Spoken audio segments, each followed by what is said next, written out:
Jesus Christ is risen from the dead. That means you've been paid for it. That makes you immortal now. And he's not going to be long anyway in wrapping up this veil of tears. This is the good news of Christianity. You found Stop the White Noise with Jonathan and Meredith. I'm Jonathan. And I'm Meredith. And I am excited about the digs, which if you're just listening, you can't see. But if you're watching the idolatrous tube, then you can see a lot of work I've been doing has come to fruition in my mind with what is a very comfortable studio to sit in with you, Meredith. So, hey, I'm Jonathan, and I'm Meredith from Stop the White Noise with Jonathan and Meredith. Yeah. And you found us here. Thank you, all of you who support us on Patreon and Subscribestar, subscribestar.com/RevFisk. Your subscription to our show helps a lot of other things go around. You can find out about that at revfisk.com. That's revfisk.com, where much ado, including the new almost dailies, which is kind of neat. Maybe we'll talk about that. But I want to start this morning by talking about this. Okay.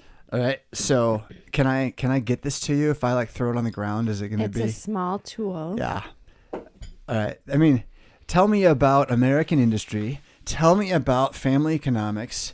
Tell me about things you buy that have, what do they call it with the iPhone? It's planned obsolescence, right? Okay. So my hunt for good nail clippers has been lifelong, and I'm sure I'm not alone, and that you've worked with me or you're with me in this in some way. And I know it's inevitable that they will go dull. Right. So, I don't know that you can find one that you could buy forever, but to find a brand that I could trust and buy repeatedly, that's what I've been on the hunt for. And so I've bought all manner of nail clippers in my time. And Meredith, you're holding, I had great hope for one I bought in Alaska, right? Here is the nail clippers from Alaska. It was in this out of middle of nowhere fishing mecca. Right? You remember driving through this place? It was the long store and there were fishermen everywhere. It was the last couple of days. And I can't remember the name of the river and the time of year that we just happened to be there.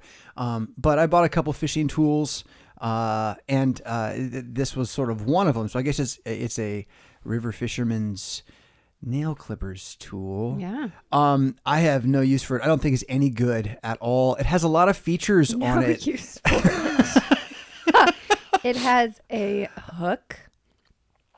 That's different. I've never seen a hook on a pair of nail clippers. Well, that's awesome. It has Why a would prod. Why would I not have a hook? So like a pointy, pokey prod. end. I can see those things being good for toe jam, right? That's part of this. Hey, it's a family show, but toe jam.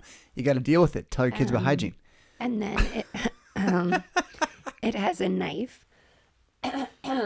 which makes sense to me. That if you're going to have something in your pocket, having a knife is a good idea. So it's like an all-in-one. It's not really a clippers. It's more of a pocket knife with a clippers on it. And it has a file on the side. Yeah. So instead of another little piece to pull out of a flap, it has a file just built in. Yeah. Okay. Then there's this plastic thing that's on it to make it more, I don't know, something. I've seen those before. They're gimmicks in my opinion. They fall off. They're annoying. They get in the way. And it's got a wider handle to make it kind of like a tweezers, but there's no tweezers. And when tweezers do that, I'm not a fan of that really anyway. You may be. Tweezers is part of this. I did find a very nice tweezers yesterday by a company called Tweezerman. I'm not getting paid for this. I'm not one of those guys. I'm getting paid for this. You pay us by Subscribestar, right? So, but Tweezerman, that's some cool tweezers. I definitely bought one. You're going to pay a little more. But I've been on the hunt for a long time, and now I have a tweezers I love. Tweezerman does make clippers, but looking at them through the packaging at Walgreens, I was not convinced I was going to have better clippers. I'm so frustrated by clippers. I do have one set I return to and I continue to use, which I did believe I bought on Amazon, and I think they're I don't want to say they're stainless steel, but they're definitely heavier duty, but they still have the problem of overcutting. I don't know. Do you have overcutting problems with your clippers over time?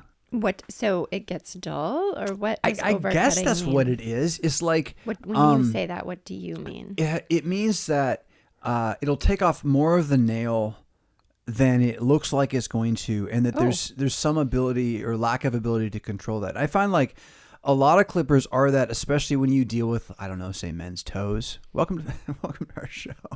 Men's toes. I don't know how your toes are. That mine are more intense than my fingers, right? Mm-hmm. And I find often that a toenail clippers is what I need for a good thumb clipping. Mm-hmm. Not always if I'm out of the shower or whatever, but like even there, again, manicuring, how do you manage my cuticles don't look good. They're like a man's cuticles. But anyway, just sharing with you. So I left this on the counter last night in the bathroom, hoping to have a conversation with you about it. Just saying like, okay, I don't know what to do with this. Would you like to decide what to do with this? And throw it away, give it to the kids, use it in some way. It's a fingernail clippers. It'll probably work. It's a pocket knife. I don't know. And then like this morning, it was just on my side of the counter because we never got to the conversation, right? Yeah, because bedtime and sleep and all this. Mm-hmm. And so I thought, well, why don't we just do it to open the show today? Okay. Well, I like that. That's fun. So why did it fail? It over clips? You know, before I even got to like using this in the bathroom mm-hmm. or on the road, the two places I would like to have a clippers. Okay. And they can be different clippers. In fact, I'd like a really big one in the bathroom that's like super for everything, one thing. And then I'd love one that's like the travel one that I'm not really going to be worried about, like, you know, my left to or just to the right of my left pinky toe while I'm on the road usually. I'm not clipping my toenails, you know, and manicuring my toes. I'm usually doing it in the bathroom. Right? Okay. But on the road, I'll have hangnails. I'll have, emergency. Yeah. And I'm a nail biter, except I'm not. I'm not a nail biter. You know how I carry clippers. That's how I'm not a nail biter. And it works wonderfully. So, except for finding good clippers is difficult, and keeping track of clippers in your pockets, blah, blah, blah. Okay. So why did these fail? Well, I mean, which one are they? It definitely didn't look good or seem useful in the bathroom. Don't need the pocket knife there exactly. And then the handle gimmick, wider base to like create what my thumbs. If you have a need, tell me about this, internet. Do you have a need for a wider grip on the fingernail clippers? I've never been like, wow, if only there were like more space for my thumb here. I've never had that thought. Have you never tried to clip something really tough and then had them spin, and so then you've ripped your whatever you were trying to cut? Yeah. That's why I've never had this prevent that, I guess. I've always had to just get in the way of normal action. Okay. And then the addition of the grip rubber, whatever it is on it. So you're talking about the nail file? No, that was kind of a clever thing. I like that. Except it didn't work well on my nails.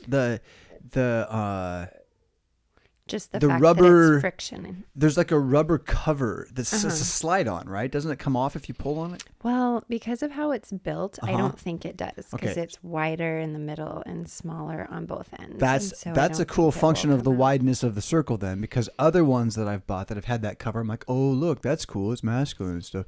Like they just come right off and just make it really annoying. They're slipping out of your hand all the time. Yeah. So I didn't like the way that felt in my hand at all. Certainly wasn't going to replace what I was actually using where I was. So like since I do have like functionally something that's working for me, the conversation is about this for the sake of the show and having fun. And certainly if anyone out there has discovered the answer to clippers, right, share it in the comments, write into madpxm.com/contact and tell us all about it. In fact, you could submit it to the Mad Tank. I would love an article for the Mad Tank, like detailing 7 different types of clippers and which is the best one to use, because that's what the Mad Tank is for. It isn't for a certain kind of thinker or a certain kind of thinking. It's to platform what you think is valuable. And if you want to have your own little brand with us where you like review stuff and let it out, do it. That's the idea. And you don't have to be a headliner. We're at that point now where for the next month, we're going to be releasing more than several things a week. Headliner Plus, headliner pulls to your stuff. Rising Tide Lifts All Ships, Dark Star Universe, cool. Haven't even mentioned that yet. Back to the clippers. Yeah. So it sounds to me like you don't like them because of for aesthetic reasons. Functional aesthetic. How it feels. Ergonomic? Ergonomic reasons? Yeah, ergonomic reasons. So it's not, this is not performance based. No, ergonomics is performance. Absolutely. Like a chair functions differently if it's built for you to sit in. Okay. Yeah. But do the clippers clip? I did not find that they functioned in my life well enough to even have that test. Oh, so you didn't clip anything? I think I did. And it was so frustrating. The first time I used it, I was like, this is no better than anything I've ever done before. I'm not investing more time in how funny and annoying this is when I don't have time in my life to actually do the work to write this article, right? Like I could talk about that. I don't know which one to recommend. I know which one I use kind of by sight because it has a little yellow on it. It's very cool. And it does have a built-in file, by the way. And it came in a pair and got it on Amazon. I could find it, I suppose. But, writing articles on nail clippers is not what I'm about right now. I'm about promoting the gospel of Jesus Christ. I'm about praying the Psalms and the Proverbs, right? So for me, it just fell by the wayside of not useful enough to get through. For you to find out, is it a good actual clippers? Because if it is, somebody who is less tied to their ways might really benefit from it since we own it, right? And we can give it to whoever would benefit from it. I see. Yeah. Hence, what do you think of it, right? There it is. I don't know. I haven't tried it yet. I know. So, yeah, I couldn't tell you as far as what it looks like. I wouldn't have ever bought this. Yeah. But because you didn't see the promises on the package, Meredith. It said it would solve all my problems. I'm sure it did. Well, and then so there are a lot of different ways we can go with this, but I'm just going to say for me personally, I wouldn't have bought it, but since it's being put in my life as a gift, then I would definitely try it as far as trying to use it for its basic function. It has a lot of bells and whistles that it's promoting. And so for me, I'm not attracted to bells and whistles. Especially if the basic function of what I have purchased it for is a failure. And this sounds like the gentle way to me. Yeah.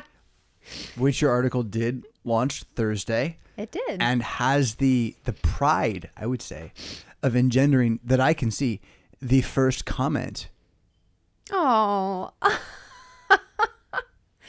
That's sweet. And it's a pretty good comment. And I think the piece is going to strike should I say bell or chord? Probably a bell. That has a nice or a whistle. Beauty and the Beast ring to it. So, yeah, strike a whistle. There you go. While you work. Assaulting Disney. Oh, my goodness. That's silly stuff. I looked up the history of Disney's name. It goes back to 1066. Yeah, huh? As a German name? What? Anyway, that's for another time, Yeah, so that if it doesn't perform the function that it promises, its basic function that it promises to perform, then I have no use for its bells and whistles. I have for its excess. The other thing about it, though, for you personally, or for people, when we buy something that then fails us, I think it's a really important step in the closure of it mentally to instead of then gift our trash to other people. Yeah, sure. To recognize this did not work for me. Yeah. And I am going to take the responsibility to get rid of it. Yeah. Marie Kondo there a little bit, right? Yeah. What's the name of that book, just for the sake of we mentioned it? Let's see. It's The Joy of Tidying Up. The Joy of Tidying Up, Beware Pagan Written. Go. Yeah, so her concept in that book is more recognizing that when you have, so this is going to be this stripped down, not as much paganism, but when you have something put in your life, you assess whether it serves you or not. And it does. All things serve you. You found out that you really don't like this type of ergonomic clipper shape. So thank you, South Bend, for teaching us about. Hey, I bet you South Bend sells clippers after this show. So keep going. I bet you they do. Someone's going to buy one. Keep going. Teaching us that the shape that you prefer for your clippers is a certain thing. And it's not this fish shape for fishermen. Well, I also have learned about tweezers as a result of that. So then Yeah. I was not thrown by the attempts to sell me these And- curved tweezers. And I saw and I know and I got what I've learned by hard trial to get, which again, Tweezer Man, I can recommend highly. Get the stainless steel. Man, those are nice little things. You're going to pay twice as much, probably. Yeah. For the big ones, you're going to pay like more than you thought tweezers could be bought. I didn't buy the big one, but the little one. They're amazing. I've already used it. It's amazing. So, yeah. So then, I mean, you kind of touched on this a little bit. You were like, I bought this in Alaska. And there we go. That already, it has sentimental value. I bought it in a section of Alaska that I trusted because I bought everything I to bought this in part of the Alaska world. as a gift.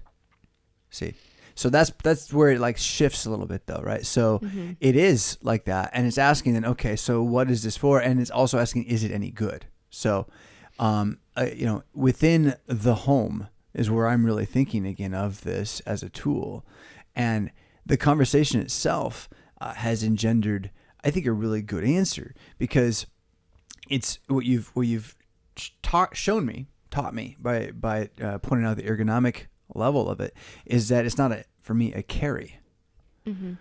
But if that were like on the tool bench, actually that's way better on the tool bench than this little tiny normal clippers, because you're going to lose that little tiny normal clippers. That's going to be hard to lose. So as a fisherman now, again, think about this. What's the name of this company again? South Bend. South Bend. As a fisherman, this thing makes a lot of sense. It really does. And because the hook, what would you need a hook for? Who are you talking to, right? Like that is pretty cool. So you got hook, pocket knife, and clippers. That can serve a lot of people. And again, in my toolbox, I'm thinking, I wouldn't have thought I need to buy clippers for my toolbox, but I do have clippers for my toolbox now. I also have a daughter who likes to fish a whole lot. I have a son who likes pocket knives a great deal. So, thinking on that, I'd love to ask my wife, though, does it work? so discovering that would be good too. Yeah. So I guess what I was trying to touch on was that when we're given gifts, when we receive something, whether it's an actual gift that's been wrapped and presented, or if it's just handed down, oftentimes there's a level of guilt that comes with it. So if this thing doesn't bring me joy, I will still keep it anyway, because there's so much tied to it. And that oftentimes can weigh us down emotionally and spiritually. So you walk into your home and lo and behold, none of the things that you have in this place of rest, this sanctuary, if you will, are things that you actually find joy and peace in. And so I think it's important, especially in a consumer society, that we maintain this concept of it was given to me as a gift, yet I can see its value, and then I can release it. I can let go of it. The gentle way. So talking about simplicity as kind of the first step of gentleness, and then applying that to food, focus, and flex, or not in the same order necessarily, gentle words, gentle actions, and then what was the third one? Do you remember it on the card? Was it movement? Gentle word, gentle action. Those are the two. Movement. It'll come. We'll get it eventually. Because it's food. It's food, flex, and focus. Yeah. So focus is a gentle word. Is focus. Flex is a gentle action. And food was, a gentle supplement. There it is. Supplement. Gentle supplement. So all of it's still under just simplicity, right? So when you're defining words, you need first a counter word, and then you need a median of sorts, right? And counter word can be a synonym or an antonym, right? So the word cool and cold, right? Synonym. The word cool and hot, antonym. But to define things, right? You're dealing with 1 and 2, right? And then you're going to have a median, which is some other, which frankly, you could just use the synonym. So, right. So you have cool and cold are your your main definition of something, right? And then your median of hot is like, as an antonym, defines those other two differently. How does cool versus hot, cold versus hot, right? And not that big of a difference, although in semantic fields that they tend to break open. There's a lot more. So defining things categories, I got off on categories from what we were talking about before. Yeah, you were mentioning the gentle way. Yeah. And then... so gentle and simple. That's your kind of first 2 points.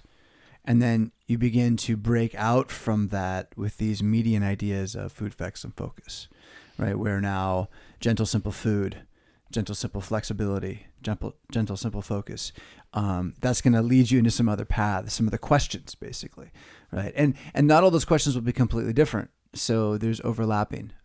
And I think this is this fractal concept of knowledge and of the gentle way is kind of built into nature, which is why I'm not afraid as a Christian man and as a Christian preacher to talk about the gentle way as a teaching, because it's not a Christian teaching, it's a natural teaching. It's founded in my philosophy of knowledge and your study of our bodies, and putting those two things together, not as against but for the kingdom.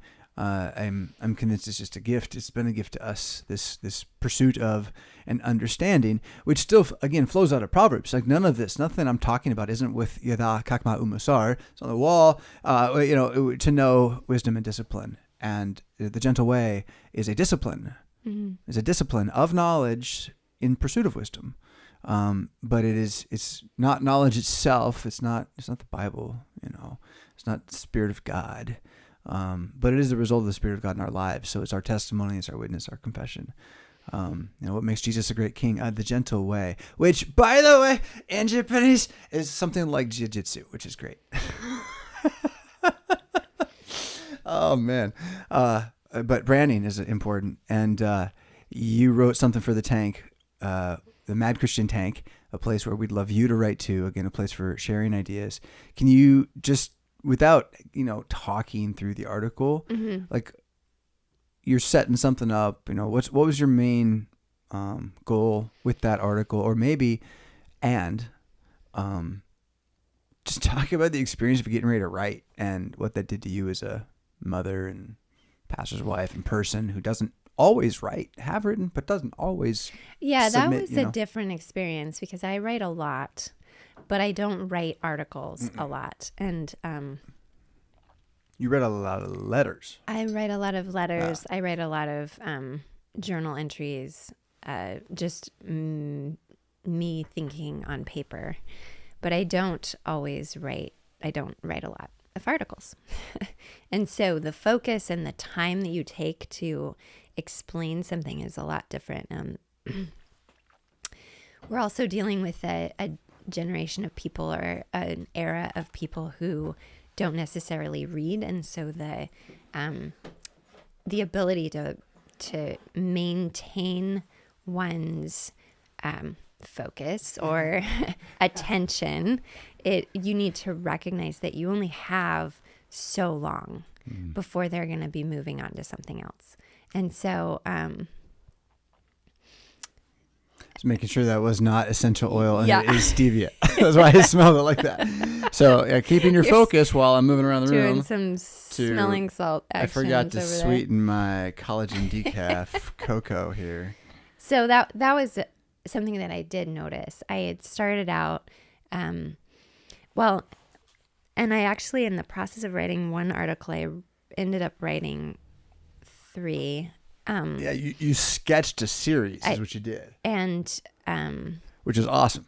And one of them you didn't even see, and it was like 3 times as long as the one you saw. So you sketched a novella / memoirs / Well, the interesting thing is a column. It's a part of the world. It's a part of your life that I haven't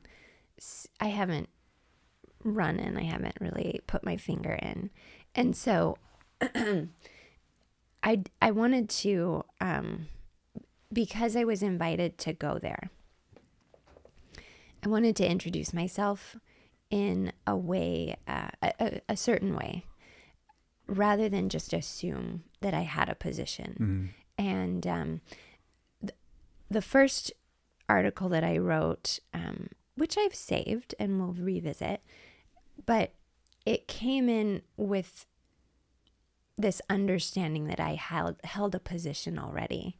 And I felt like that was something that I should bring out later and not just in the beginning. And then when I wrote the article that ended up being edited into what was submitted, I ended up having just too many thoughts. And that's kind of part of the writing process. It's pretty normal. And that was why I wrote the first article as well, is because all I could think about was this certain question a person had asked me. And so that was actually clogging up my brain. In order to get to what I wanted to write and introduce myself with, I had to get that off my heart. And then I could focus on the words and the thoughts for the article that I actually submitted. So you're getting at something there that is just so essential to writing. And so if you haven't yet submitted to the tank and you're afraid of writing, or you've written but you're not sure, well, this is probably more for you're afraid of writing because you're afraid of the first draft, or you've done enough of it to get frustrated with not finishing, or something like that. And the relationship of writing as a concept in your mind to the expression of new ideas versus the formatting of ideas you intend to forward. That relationship is usually just summed up as writing. And that's is two very different kinds of things. And both of them have their own joy, but they aren't the same joy. And so if you're trying to make yourself do one while your heart wants to do the other, it's your heart doesn't really line up. There's books on this here. War of Art. Look, start there. Written by a pagan. Caveat. Legend of Beggar Vance. Anybody? So first drafting, if you could just believe that first drafting is less a first draft of your final project and more noting or the expressing of ideas, that you are flushing out your thoughts, right? And then, or fleshing out, is even better, right? And then from there you go back, and what's hard to learn to do is to see your work less as what you wanted it to mean, and more as what it does mean as cold, hard paper to anybody who stumbles upon it. And it's like a car engine or Greek in a sense. Like if you don't know, then you don't know how bad you are at expressing yourself. It's just fact, right? And reading makes you better at it. Do so. Yeah. But that's that editing process, that formatting process. It is very hard to do by yourself. Especially if you've not been trained to. If you have an English degree, guess what? You got trained to do it. Yeah. Hey, look at there. But even then, you will benefit from what's called an editor, right? Which is someone who's going to come in and say, okay, look, here is what actually made sense already. And here is what needs more, and so forth. And the best editors, and I've worked with some very good ones, what they're amazing at, and I don't pretend to be this with you. I hope I can become this for you. But the idea is they never really change your writing or your even your editing, your spirit, your idea. All they do is strengthen the grammatical power of the syntax, and kind of without, they can only do so much, and they're not going to rewrite the book in their syntax. They're going to see what yours is, and they're going to keep it consistent, right? Consistency is what an editor helps bring you, right? More commas, less commas, that kind of thing. Commas need to be actually here.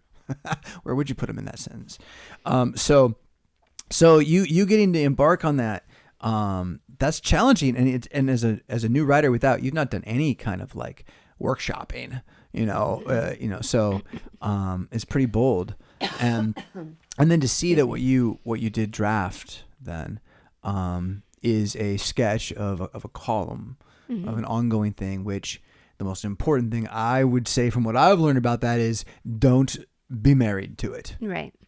Like let it be there, and it maybe never even comes out, but it is part of getting to what does come out that's right this week. And that is something that I've noticed happens often when I sit down to write something that isn't just a friendly letter or a journal entry that I'm going to read on my own, is I sit down often and will pray first. Lord, I don't know what to say. That's really good. Allow your words to be my words right now as I sit down and try to communicate. So that, with that as my guide, and then I am moving forward. I walked through the process, and you were a fabulous editor. I really appreciated what you said about what I wrote. It gave me an ability to see the direction that I was going, and then that I had kind of gotten off the main trail in my own just nuances, or then even as I was writing, starting to kind of get into a zone of, I'm not sure where I'm supposed to go with this.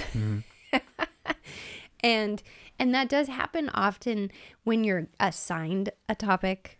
It's easy to start a story. It's hard to finish a story. I see. It's just true. Okay.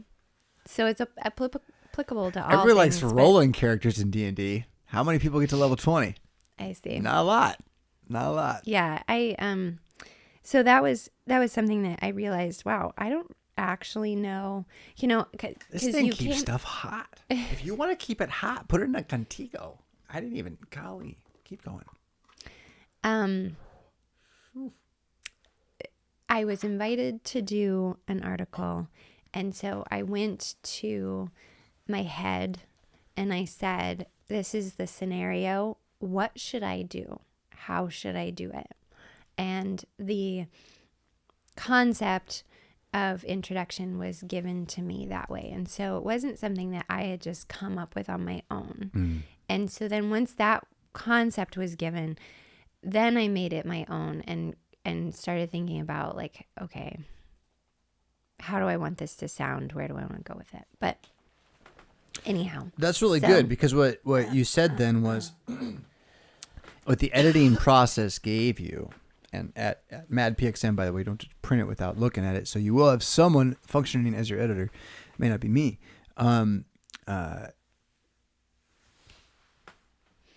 If the editor can help you, or if you see how to ahead of time, fit your writing to the bigger story, then it becomes easy to be a part of the bigger story. You don't have to take so much on.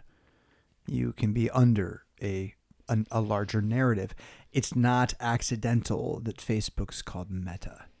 Look up the meaning of the word, right? And X, by the way, I don't same kind of genius at work. They're making plays. So fitting the writing to a meta, to a narrative, to a storyline, that's what an editor really can help you do, whether it's by the greater one or like, oh, look, did you even see you had one? There's a storyline right there. And then storyline is why people read anything. Data is more memorable when inside of action with emotion. Right? I mean, that's why music helps you memorize things. So, how to find your own muse spirit, I really say your own spirit, your own soul, then editors, a good editor can help you do that. And then also I would say good writing can help you do that. It expresses your soul. It helps you filter what you believe from what you don't believe. Reading others' writing, and hopefully the Mad Tank brings that about. And in this, then the Mad Tank is definitely, can you see it? It's a writer's network. It's a writer's hive. It's a writer's. It's not a workshop exactly, although it kind of is, because within the Discord there is that capacity, and it already does exist for those who want to be in a certain channel that's there. And so, the publication and continued publication with us will get you into that, inner writer circle where you might get me to edit your work for you, And so, all that's here again, madpxm.com, and the tank. You have to click on the Mad Christian tank at the top of that to get to Meridith's article. I think it's pretty high though on the main page right now, with really cool art that's not by me, but really cool and stands out and adds a dynamic to the whole thing. That's we're where we want to be if we're branding for a future that has electricity and functioning governments and money. Something else that I found out in this process is how painful it was for me to write on the computer. Physically? Yeah. Yeah. Yeah. So, you mentioned, it's got cool art and all this stuff. And I thought, wow, I should really go and look at it. Yeah, it's hard for me to be on the computer physically. And I've actually set up my week so that I have certain days and times when I'm on the computer, or I do work at my desk. Right. So Tuesday is typically my budget day or finances day. And so that's a day when I will be potentially on the computer looking at email or printing things out from different sites that I needed to track our finances from. But then Thursday is typically my writing day. And in this process, I found how tempted I was to just sit down at the computer and start writing, but how painful and how I guess I want to say impactful in a negative way it was. Yeah. I don't know if that's the right word, but I felt the drain. My eyes hurt, my wrists hurt, my body just did not feel the same as when I sit down and write a letter on a piece of paper. And it quacks, baby. It's for real. So that was an interesting observation on my own part. Yeah. And then so I gave myself permission to take a notebook that I have and just have that be my kind of my barf journal. Like, this is where I'm going to just drop some stuff, put all of the outlining and the thoughts that I had. Because throughout the 2 weeks that I was preparing to actually sit down and write, I had thoughts and I had sentences and words just pop into my head that would relate to the topic I was given, and examples, multiple examples. And so then you go back and you look through all those. In my barf journal, I looked back and I saw, like, okay, well, what actually intrigues me and what do I want to bring into an outline? And it was a lot. It's called a soul journal. I've been working. That's it. It's a soul journal. Okay. It's about your soul. It was a soul journal. There you go. Because people are going to repeat this. Someone's going to do this, and they're going to call it their barf journal. Let's stop that right here. Okay, we can change the world with soul journaling, not with barf journaling. Not going to happen. So, okay. Yeah. No, you're really good at that. You and your ability to kind of shape life with words and stuff. So. Well, I want to talk about journals. Now that you mentioned it, but keep going. Finish Yeah. yours. So I just went through and whatever I found to be worth repeating, worth elaborating on, then that made it into an outline. And it sounds kind of like I'm back in 6th grade where I'm like doing did you guys do this? The mapping. And then you did they called it a brain map. And then you do the outline and then you go back in and I guess the concept is there, but it was a lot more fun than what we did in Don't do that. No, see, smart noting by definition says don't do that. Wrong way to learn, wrong way to write, wrong way to everything. And that kind of goes back to... You can study someone else's work by outlining it. Yeah. You want to understand an epic poem, outline it. You'll understand it, right? But you don't write that way. Homer didn't start with an outline. And that goes back to the gentle way, like how it's kind of looking at life through an more, if I say organic, I feel like I'm already in the grocery store in the organic section with vegetables and fruit. But by organic, I mean like you put it in the ground and it grows because what it needs is all there. Yeah. Yeah. So this, according to its nature, right? This according to its form nature. of writing, this kind of writing happens organically. You put the concept in the brain and then it just kind of grows. When you take note, writing has happened. When you notice what you took note on and write more, it becomes clear what you have written. And then to share it with anyone is to publish it. Right. So writing is amazing. This is the Smart Note idea. And if you want an introduction to that at RevFisk.com/smart, I believe, you can certainly click on smart at the top of the main page. You have a small introduction to the concept by me. I've learned a lot even since I wrote that. And I think maybe the most important thing to see here. So I read How to Take Smart Notes by Sanka Ahrens. Go ahead and put that in the footnotes. Yeah. And then I proceeded to put it into practice by taking 2 books, Tactics by Greg Koukl and Did the Resurrection Happen by Gary Habermas, and smart noting them into a book called Talk Them Into It as a series of notes on a concept with a structure. I tried to make it the clearest book I could in 3 days. From there, my thought was go back, make it better, because a new draft obviously is going to make it complete. It's going to flow like a real book would. Mm-hmm.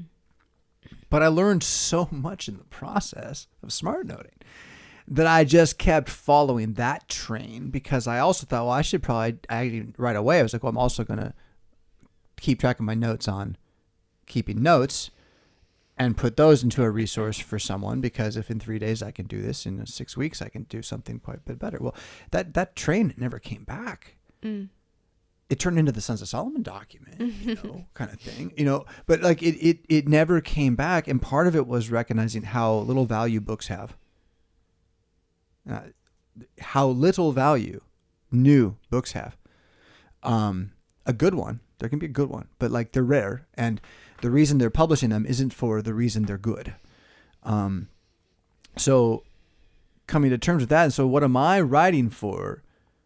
I do so much work to publish a book versus what does it achieve, say, compared to a pamphlet, right? And then within that world, you have this kind of opening, which is to see, writing really isn't about books. If you think you're not a writer because you don't want to write books for a living, like you've been duped out of one of the greatest tools for self-management in the history of the world, which is the pen. And I can talk about the computer because I'm neck deep in my iPhone every day now, and I keep track of notes there, and I've used my smart noting process to move back into notes and journaling, which I love to talk about, but it's all built on the value of, again, 6x4 card basics with the pen, and how writing as a process, from brain to fingers to medium, to back to brain through eyes, and the light in you is darkness. How great is that darkness? The light in you is light. How great is that light? You put this to work for your spirit, knowing the Holy Spirit's involved, and it's really potent stuff here, right? So there's a lot I want to say and could say. I just kind of branched out into a network of ideas. But the discovery of the bound, right? Because for following Brian on the Everbook idea, from back pre-2020, which is to go to unbound paper, kept in a volume of some kind, for the sake of being able to, not have my 3 things I'm going to do with the rest of my life next to my grocery list on the same page. Genius. From there into the actual Lumen method. So Sanka Ahrens' How to Take Smart Notes is about a guy named Lumen who was Dutch, I believe, scientist, teacher, published like 85 books, most of them after he was dead because they just found his notes, and they were all in 3x5s. And like from studying his notes is where the Smart Note method comes from. And so pursuing that is like, well, if it works, let me try it, because I'm really tired of my carpal tunnel. And so I jumped into the notes hardcore and kind of gave up on the bound entirely. And then there was something about seeking the first principle there for me, that it was like, until I really felt I'd taken everything from it that I could. I didn't want to ever leave it. And so I was almost convinced I'd never go back to bound. And then I discovered that the bound calendar does just absolutely function better than the 6x4 calendar, even with a good binder, which, I use binder clips, and it's very malleable. It's very portable. It's very functional. But to keep the bound calendar together is just it's just a little bit better. You want it to stay in order. You don't want it to be able to be moved, even if you make a mistake on it, right? It'd be nice to have it be like replaceable or something, right? But you don't want it to move. And so from that and discovery of a company that just makes really, really nice ones, and Art Fan on Amazon.com, man, wow. So I bought a couple, and with the intention of having one for this show. It's right here. Just for the notes for this show, which I take every week on 6x4s. And then it's like, what do I do with this? Do I spend the rest of my life cataloging? Well, that's a lot of work with 6x4 cards, which is not a lot of work when it's already bound. And then I got one over here for Brief History of Power, because I sit in the same chair. And I've got one other one to be, it's not my barf journal, my soul but it is my soul journal. It's just I put so much down so many other places. I'm putting very little down in my soul journal. And I'm not even sure why. I just don't have anywhere else to put it, and it seems like it's meaningful. And it tends to be when I go back to it. It's like a 1 page filled up so far. But that's been just a really pleasurable thing. So if you've been following me and you're off from the 6x4 chase, do it. It's really worth it. But then there's a time and a place. And the time and the place is where, like, I'm not going to take this book away from this chair. It's going to sit right by this chair. And next week, it'll be right by this chair where I'll pick it up, and I'll only need the paper for you and me. That's a special kind of paper. It's worth having some leather around it, making it feel good in my hand, using a good pen. It's worth it, right? Because of spiritual exchange. And so I'll allude to that. Thanks for bringing up journaling. And I'm glad you found some soul journaling yourself. What I'm wondering now also is a little about, what other places in life benefit from journals specifically? Like, where do journals belong? You wouldn't want too many, but different vocations, different hats, different places. And so that's the question I'm kind of asking right now as I look at also the transition to next year's calendars coming upon us. And I'm excited about my next year's calendar book. It's better than the current one. So, I have enjoyed journaling over the years quite a bit, and so the 4x6 concept, like writing to me on paper, was not hard to get right. It just was what I had, honestly. You were so kind as to when you found the smartphone and the iPad to try to bring me along, and you supplied me with those tools. And you told me, you can take this and put your grocery list on it. You can write all these different notes down. You can even write your thoughts in the notes app. And I not willingly, I was a little more hesitant just because I don't learn new tricks quickly. Ludditism runs strong. It's so true. I'm thinking, you're like, what nail clippers do you use? And I'm like, oh my goodness, I got this one stuck. There we go. I'm like, I use the nail clippers that we got when our first daughter was born for her nails. Still. Because we're friends. Oh, it's great. My friends and I, man and woman, right once there. We in get, so many ways. Once we get a good connection, Explorer versus Nestor. we keep right plowing forward on Sun this versus life. Moon. If you need a second one to go with it, and now you can find the media on your own. Have fun with the symbolism. Yeah. So anyway, for me, that's awesome. Changing a habit is like, wow, I have to really think this through. I want to share the time when I said, "You're a Luddite," and you're like, "I am," and there was no shame. Like, I meant it as kind of like an insult. I really did. Like, that's like, you shouldn't be this thing. It's wrong to be a Luddite, and like everyone knows this. Like, it is known and all that, right? And you're like, "I am," and I was like, "You can do that?" I wasn't even like that. You can do that? You could be happy to be a Luddite? What an interesting thing to ponder. I am. And then I sort of became one for a while. I really did. I followed you. I first principled it all the way down to almost nothing but what I had to have to do my job. And I'm back with a vengeance because ninja is better. Ninja is better. Okay. Yeah, I knew you were back when you bought a stack of clocks.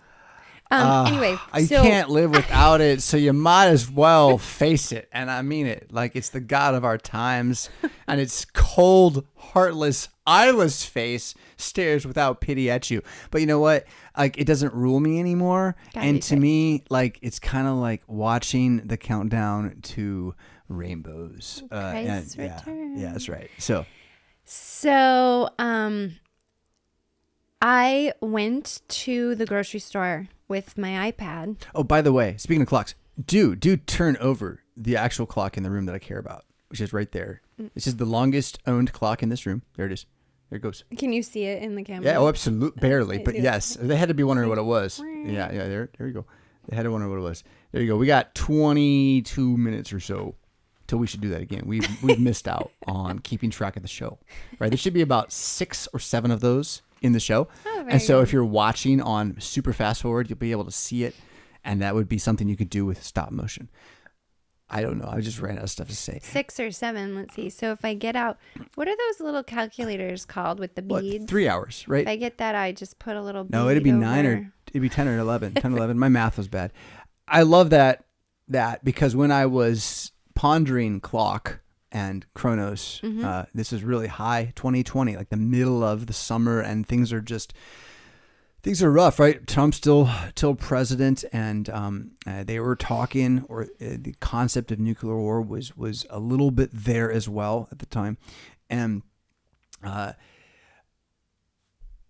pondering the distinction between any of my other digital clocks and the world in which this hourglass, whatever size the first one was, the world in which that was transformative technology, where whoever figured out that suddenly took over everything because it was that powerful. Mm-hmm.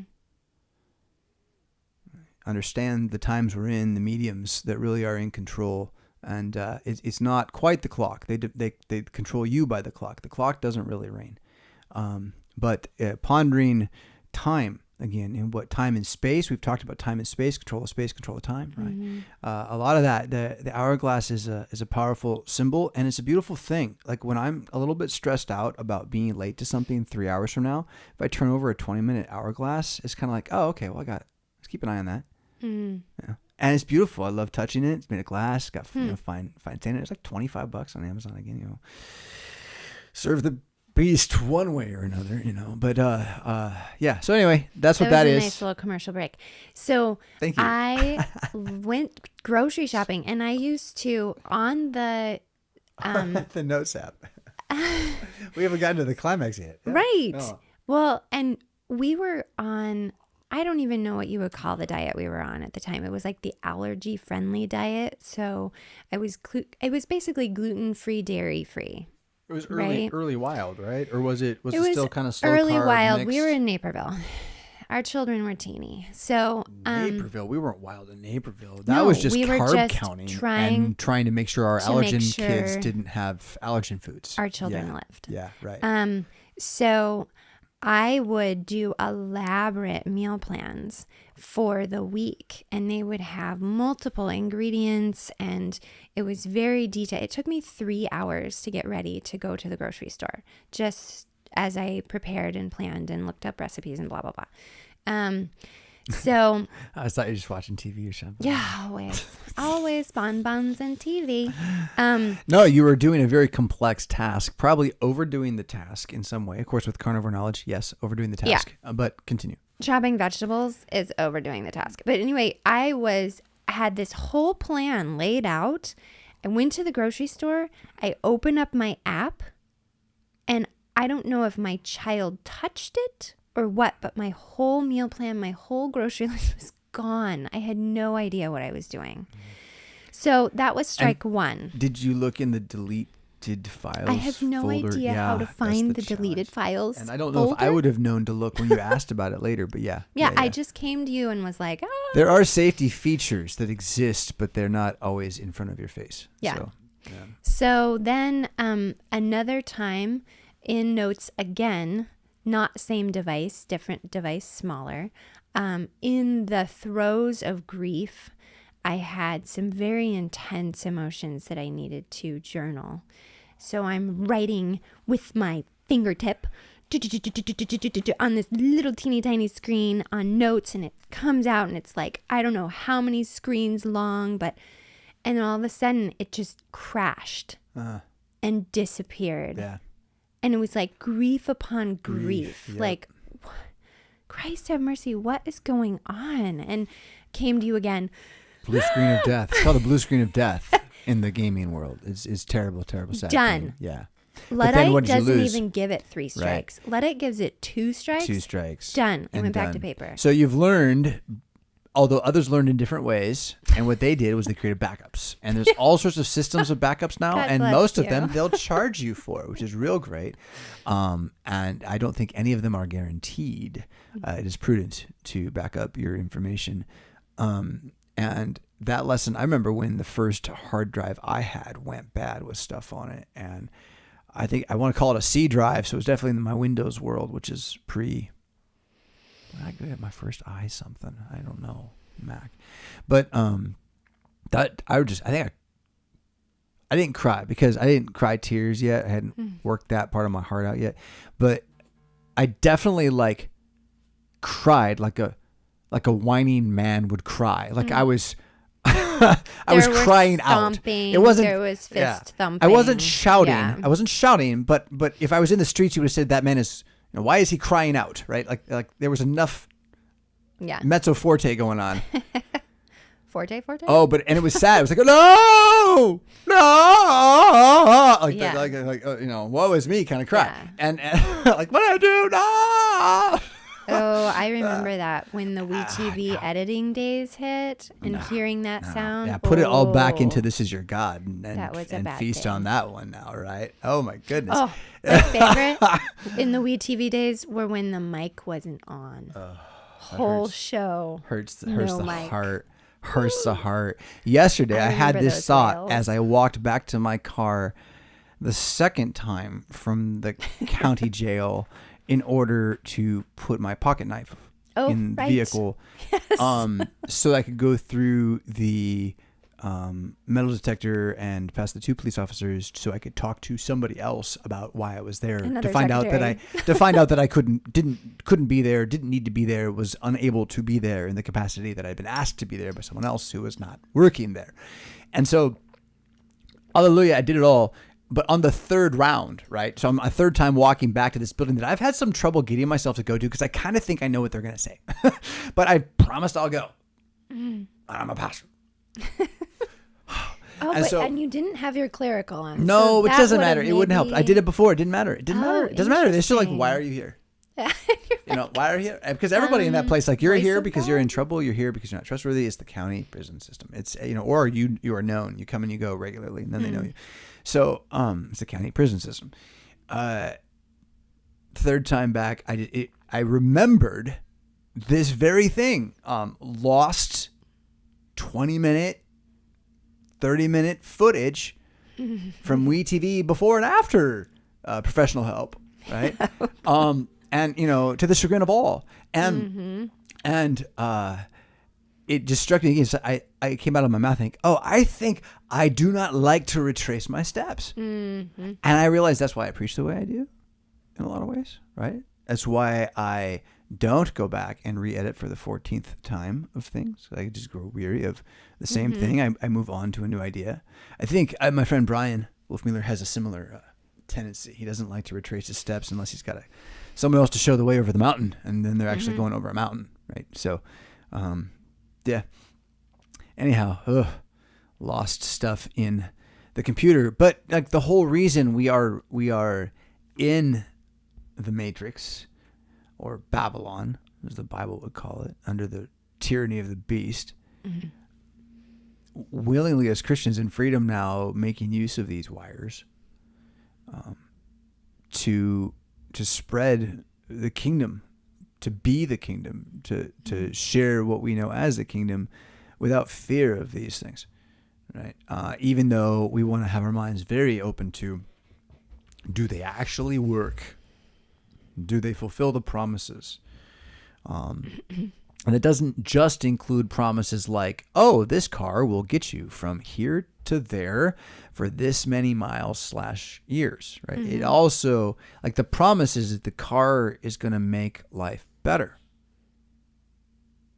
It takes some time to figure that out as a civilization. And I think we can now, car just being one example, begin to structure our lives as Christians without completely be given over to the folly of consumption. Which the car's capacity to go anywhere at any time just because you want to makes you a consumer by definition. You're consuming fuel, if nothing else. And I'm not talking ESG. I'm talking like, no, your own simple life again, right? And what is good. So for our part, I expect to have more cars, but our hope, our direction as a family would be to use every single tool within the freedom of a Christian unto the wisdom of its use. So freedom is not a reason for license. Right. Put that in the place of the car again. Well, and that kind of brings us full circle back to the gentle way. And it's great that they promise all of these things. And you've mentioned this before, but what is the exchange? And oftentimes, the more complex something gets, the more fragile it gets. Correct. As well. Not oftentimes, always. That's a principle right there. To a point where it only lasts for a very small amount of time. So you've got this grand, elaborate, bread maker, right. But then it only makes bread. It only makes 5 loaves of bread. Well, do the math. Is it really worth the purchase? No. Right. When you can knead your own bread and put it in the pan yourself, and you can make endless amounts of bread until your arms give out. Spiritual exchange. Your arms will last longer while doing such work. Yeah. Pushing the button doesn't jive with the lymph nodes, right? It doesn't move that median of hormones that runs throughout your entire body and is very much connected to how you feel. Literally, it is how you feel as chemicals. Like that's what it is. Like, yeah. And if you're not moving, it's kind of amazing how less spirit involved, right? Wiggling your fingers like a magi. Woo, let me cast spells, right? It doesn't strengthen the hearts, the shoulders, the gut. It doesn't help any of that, right? You got to do something else. And I'm not saying stop because your job, quit it, right? No, I'm saying understand the spiritual exchange that you're doing, that casting spells is going to hurt your energy over time in various places where you're using to do non-natural movements for a gain, right? You're gaining when you use a machine. All machines are kind of like time machines. If you think of it that way. All machines are time machines. They all make something faster. They gain you something that you couldn't have gotten before. And then they take up space, right? So using your whole body to knead, or much of your body to knead, you're going to be using a lot of it. You're going to use your core. You're going to have to gird your standing position and everything. Like that's just you're going to walk away from that having breathed more. And that alone will increase your spirit. And the overlap between your spirit and your soul, the overlap between your soul and your religion, overlap between your religion, your spirituality, your faith, these things aren't like, they're not like two boards joined together by glue, right? You're not a person made up of fractured parts. You're a whole. All of you is this. Right? And each of these members that we have, as Paul calls them, members of our body, they're of value to us, and we want to feed them. And certain actions, even though they might be profitable, are not necessarily beneficial. Right. New Testament language, by the way. Very helpful in distinguishing all manner of things. So, yeah, so that was kind of the process that I went through with regards to writing. And then there was also a little bit of a hiccup mentally and spiritually for me, just because I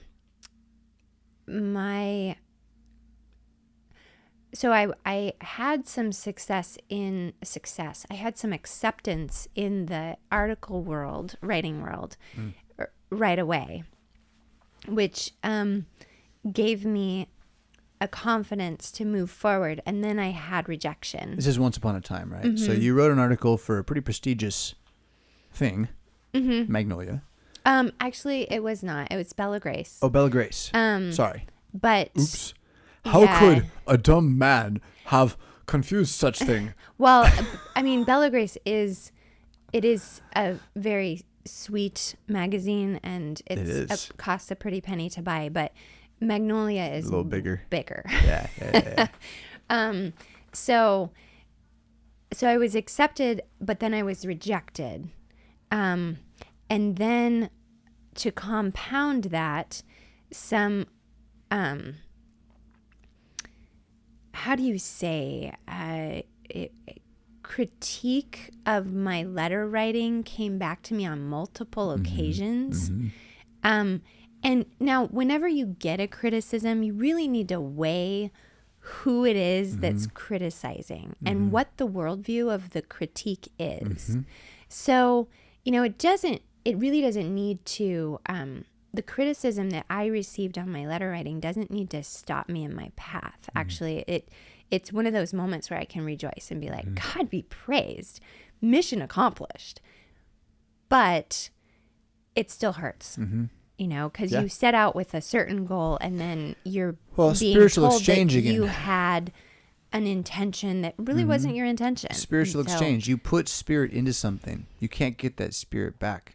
It's being given back, but it really can't come back. And so it hurts because it just kind of lost spirit. It just blows over you. Oh, that was supposed to come back to me, but it's all gone now. And you can learn how to grow through that. You can have a strengthened spirit by that. But you've in terms of like the day's oxygen that literally is put physically into a letter and put not really physically into an email, right? Right. The day's oxygen has been lost. It's gone.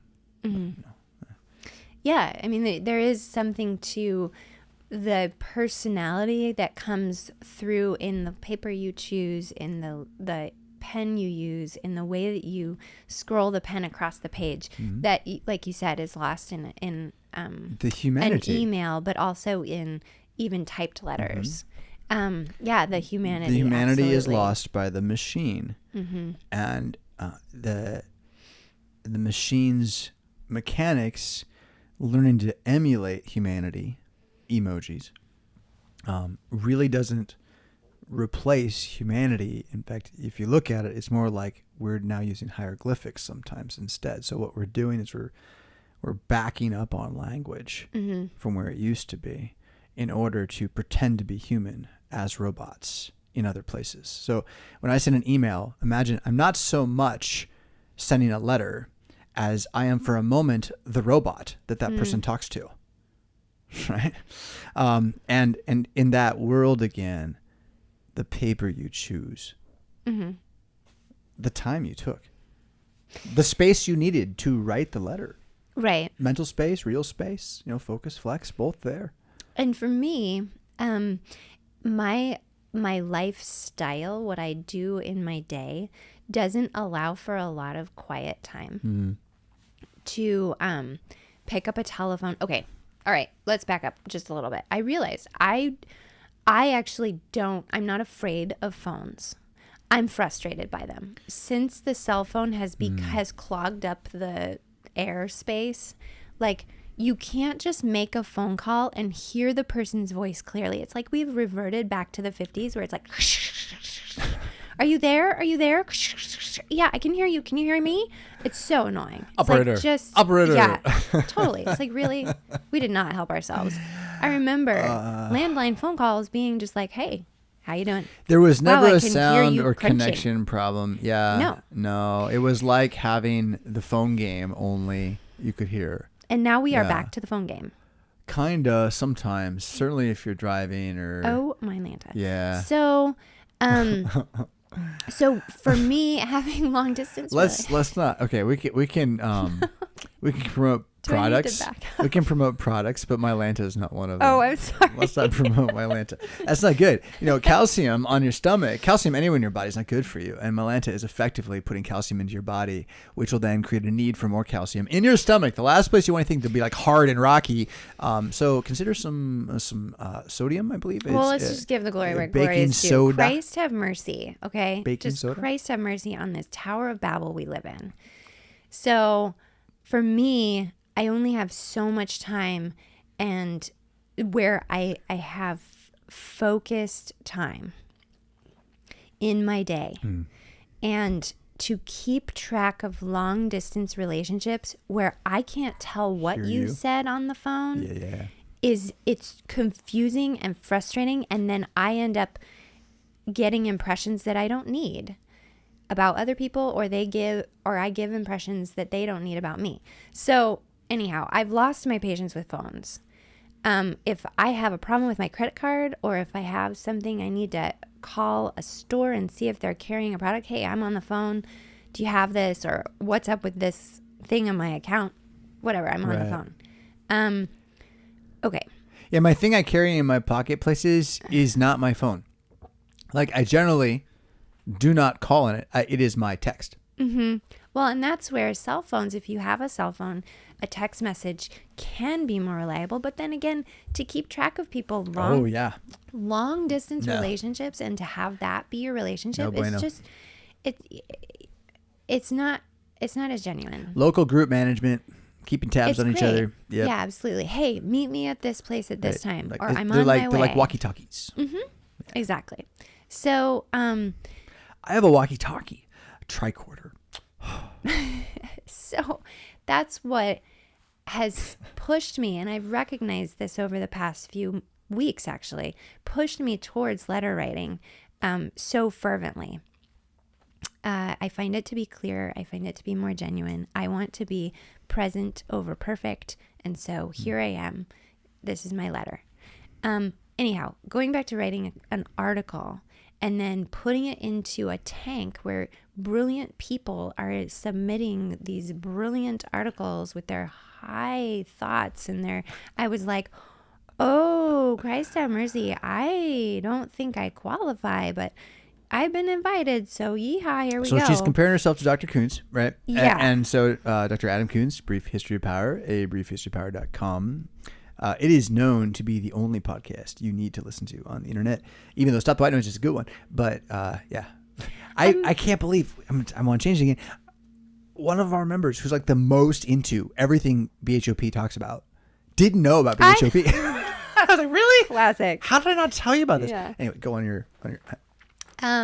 So yeah, I always assumed that when he was communicating with you on Sunday morning, he was like, oh, and because of this thing you talked about on your podcast, I'm going to show you some more information. No. He's just into his own watchdogging. Wow. And he's kind of like an early Mad Mondays feeder of news, when we were publishing reports on science that were coming out and not being distributed and all that. So, yeah.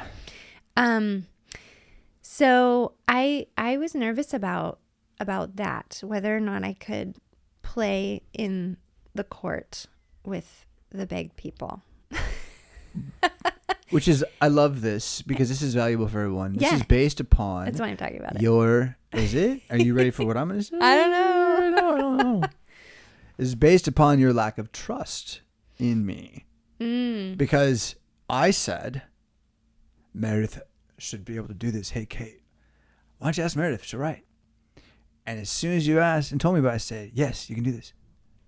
And the self-doubt isn't allowed to be there anymore in our relationship. And yet the animal woman, right? This is why this is a valuable conversation. I completely agree. It's because it'd be silly to think that you'd have such trust in me. Any human, I don't care how great our relationship is, that you would like just not even fear something this new, this difficult, that you would not have to wrestle through it in some way, right? That your animal is going to need to be managed, disciplined, right? In all of that. And so I think the value in your story, which you can still definitely share more of, is in, because what is lack of trust in me always? I mean, it's not me, right? Lack of trust in your father, lack of trust in your husband, lack of trust of any authority is lack of trust in Jesus at the end of the day. Amen. That doesn't mean you don't defend yourself against a wicked tyrant, but it does mean that may be the discipline of God that day. So let Yahweh do as he will do, Jesus do as he will do. Same, Jesus is Lord. So you're battling through that relationship, but from the start, the whole reason you're writing is because I think you can swim in this tank. I think you can be in this tank. Not only that, I think this tank is not a good tank without you in it, because your voice is a voice for intentional godly womanhood without apology. Without apology.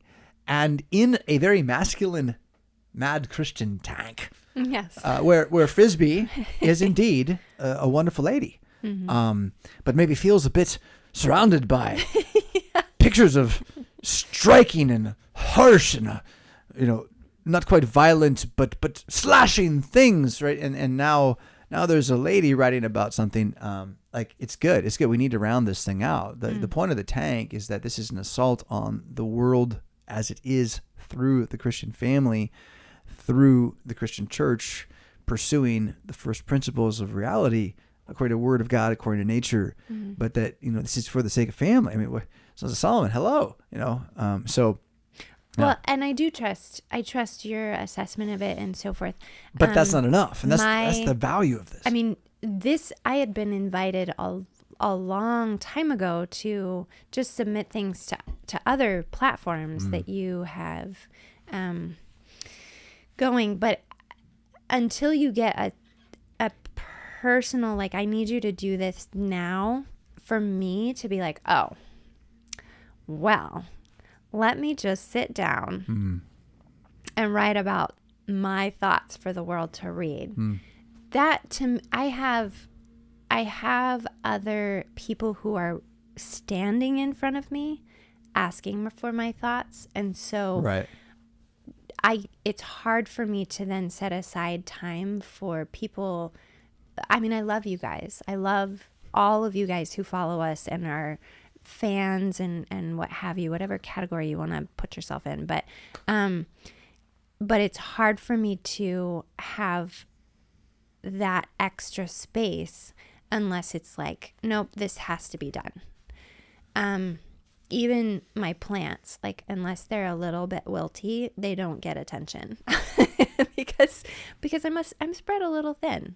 And that's just the season of life that I'm in right now. I think the whole planet feels pretty much like that right now. I don't think that's just like your age or something. There's a pressure system that we're moving through. Right. No. Well, and that's the concept behind the article that I did submit and wrote or got published, is this concept of let's take a step back and see what is the simple today? What is the present over perfect today? I think that because I can doesn't mean I should. And I'm oftentimes just floored by how much women do. I wonder to myself, what are we trying to prove? We have, right? No, I do know ultimately what we're trying to prove, but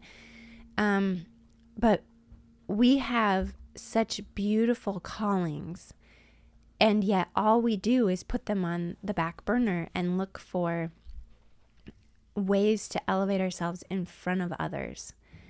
And so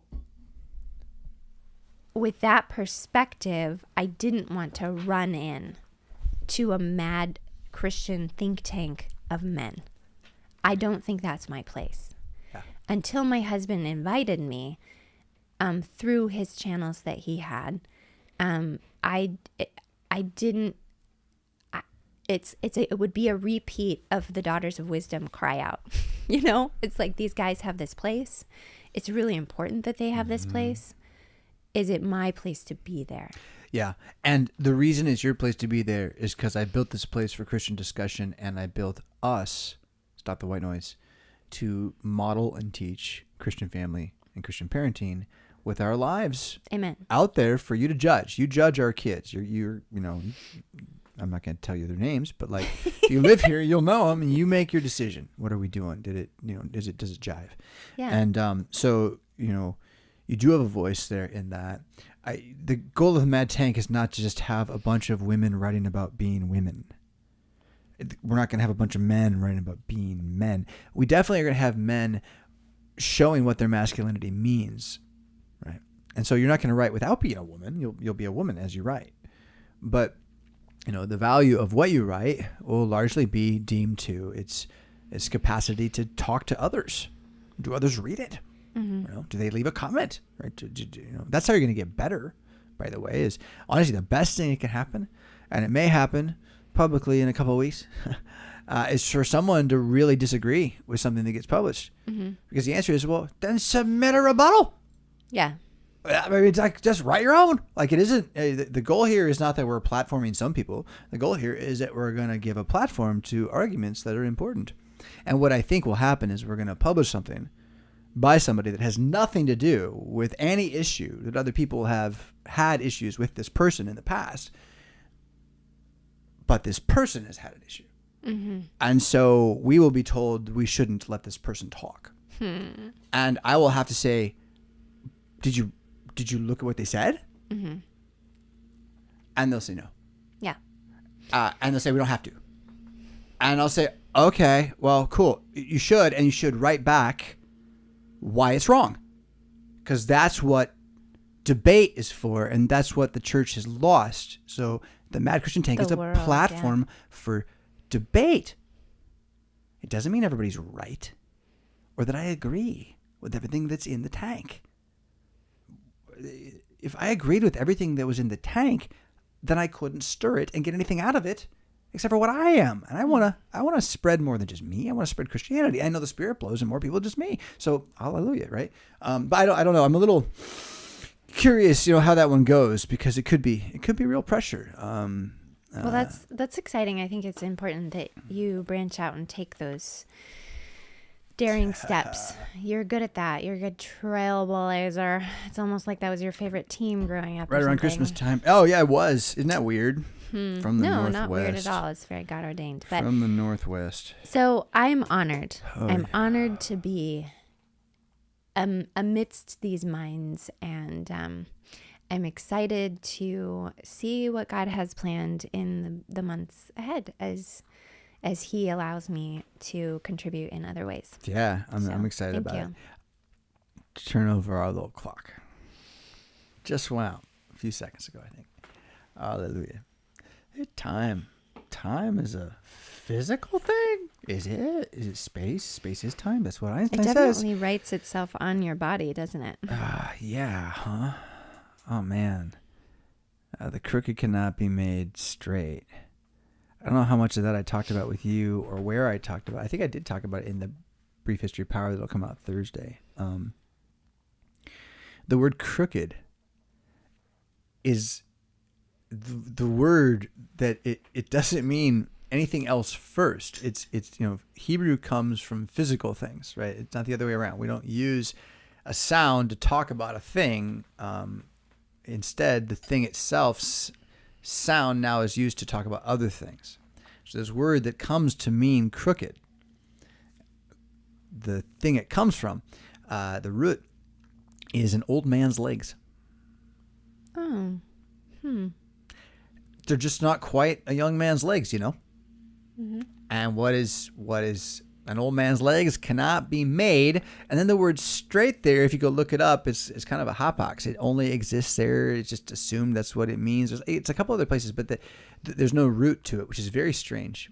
So I suggest that the root is a new confusion event, which happens and is tied through a conjugation that also involves the tau, which is how the word is written in the verse in Ecclesiastes. Okay, so the way the word is written in Ecclesiastes has a parallel form that shows up in another root. Okay, and what that form is has to do with standing up straight. So here's my hunch that's what Solomon means, because what is a crooked man's legs cannot be made upright, and an old man cannot be made into a young man. And that in Ecclesiastes, the point is neither that this is good or bad. It's just you got to know what is good for. An old man isn't good for his legs, but he is often good for his heart and his mind. Right? So it's just a powerful verse. I went back to Ecclesiastes at the same time as a local friend did. He's been in it harder than I have, but I've been just chomping on the front end.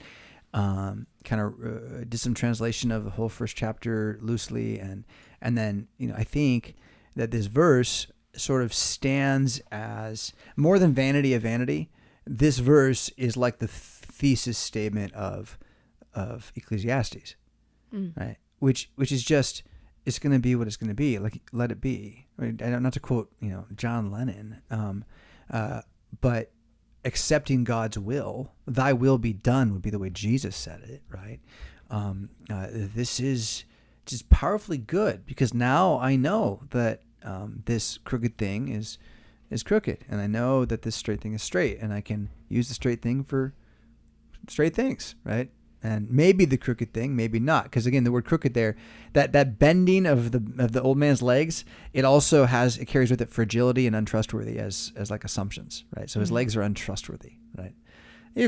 Once you pass 30, there's going to come a day, 40, it's going to come a day when you just kind of step on your leg and you're like, whoa, I'm not used to that, and then there'll come a day when you just fall down. And, well, God be praised and with you on that day, but most men have it happen at some point, right? You just, because you assume it's never going to happen to you. And everyone says that, and you're like, yeah, that's why it will happen to me, but I'm going to keep going now. Like you don't, it can't lodge until it does. That one day, whether it's when you're 40, when it's when you're 80, you're a man. If you still got legs, you're going to fall. You're going to fall hard. And that's part of just growing, right? That you will get to a point where you can't be what you were. Peter is told by Jesus he'll be taken where he does not want to go as an old man, and it's about his crucifixion. But for every man, it is about how if you live long enough, your kids are going to tell you where to sit. It's just going to happen. You're a baby again, right? 3 legs in the evening and all that. So the pressure system we're in, the gentle way. Because I can does not mean I should. Because I want to does not mean I need to. Mm-hmm. Things that are overly complex, so long as the current pressure system of time, I don't know how seasons and epochs go. Is it 3 years? Is it 10? I don't know. I've only lived for 45. I'm just kind of realized it's hard right now, right? It's hard right now. As this pressure system continues, the longer it endures, or if it gets worse, things that are overly complex will continue to fail. The more complex the thing is, the more likely it will fail over time. And the more things get more pressurized and worse, the less we'll be able to maintain all of those complexities. And this is as easy as shipping parts. It's just that simple, right? Or moving food. It doesn't mean we lose all of our driving capacity. I'm not on that spectrum at all in this conversation. I'm just talking about in your own life, in your own habits and practices, you're either going to get really frazzled or you're going to simplify things. Those are your options. And because I can does not mean I should is a good one. If you haven't put that filter to practice, filter a few things through it. I can, should I? Like, that's an important question, right? If you don't think with that question, if you never thought to think with that question, you probably don't, and you just do it. So stop, right? Like, ask the question, should I? Or my version, because I want to doesn't mean I need to. I need to. Do I need to? I would like to. I would like to. I would like to do this. Okay. It's just, checking with myself a little bit there, make sure I'm not a taskmaster all day long. Because if I'm a taskmaster to myself, of course, I won't know how to talk to anybody else, right? So the problem with most bosses, it's their own heart, right? What they got to deal with. Everyone's fighting a battle you know nothing about. We are at the 10:35 and 15 seconds mark. And we don't have any questions today. If you would like more questions, please send them to madpxm.com/contact, and we'll try to get them on the show. We did get a few questions. I wonder if there was a hat tip to someone. There were a couple questions in the comments early on. So Cafe Sola asked this question. We Lutherans believe baptism saves and gives God's good gifts. A Justin Peters podcast posting asks, what does baptism symbolize? Is there any biblical way to talk about baptism symbolizing? And there's another comment that's going to go with it here from RoboFish, kudos on the name RoboFish. That's pretty cool. Yeah, I don't understand how they read Romans 6:45 and come away with it being symbolic. What is their hermeneutic? That's a big Greek word that brings them there. It's hard to counter if it doesn't make sense. Greek. What just happened with my thing? That was crazy. Okay. So let me start with the first question, which is there a way to talk about baptism as being symbolic? And I'm like, look, if you don't think baptism is symbolic, you ain't watching what's going on. Like, you really are so Gnostic, you're not even watching the water. You don't even know it's there. Of course the water's symbolic. How could it not be? Look at it. It's water and it's washing him. It's actually washing him too, spiritually, in a deep and abiding and eternal way, of which the water washing his body, in fact, symbolizes very lucidly for the experience. I would say, for everybody, the person involved, you get dunked. I mean, talk about the symbolic feeling. It's just a full, chrysalis rebirth event. I mean, wow. Now that's the fortune of an adult conversion, which, unless you're Eastern Orthodox, which would generally mean you've lived a more reckless and horrible life it's not really better that way, right? It's better to remember your baptism through the testimony of those who brought you to the water, the testimony of the church, and through the making of the sign of the cross regularly, to bring to mind the testimony of God that he called you before you were able to run like a fool out into the world and pulled you into his church, his ark. So baptism, it is... Listen to me very carefully here, okay? Because some dogmatic doofus can really mishear what I'm saying. But I'm kind of convinced that most Reformed errors are, in fact, like, not possible. Like they're made up errors. Like, you can't actually be wrong the way they're wrong. You can talk about it. You can create an amazing story that sounds like it makes sense, but it's just so wrong that it doesn't really even be wrong. It can't enact reality. It doesn't change reality.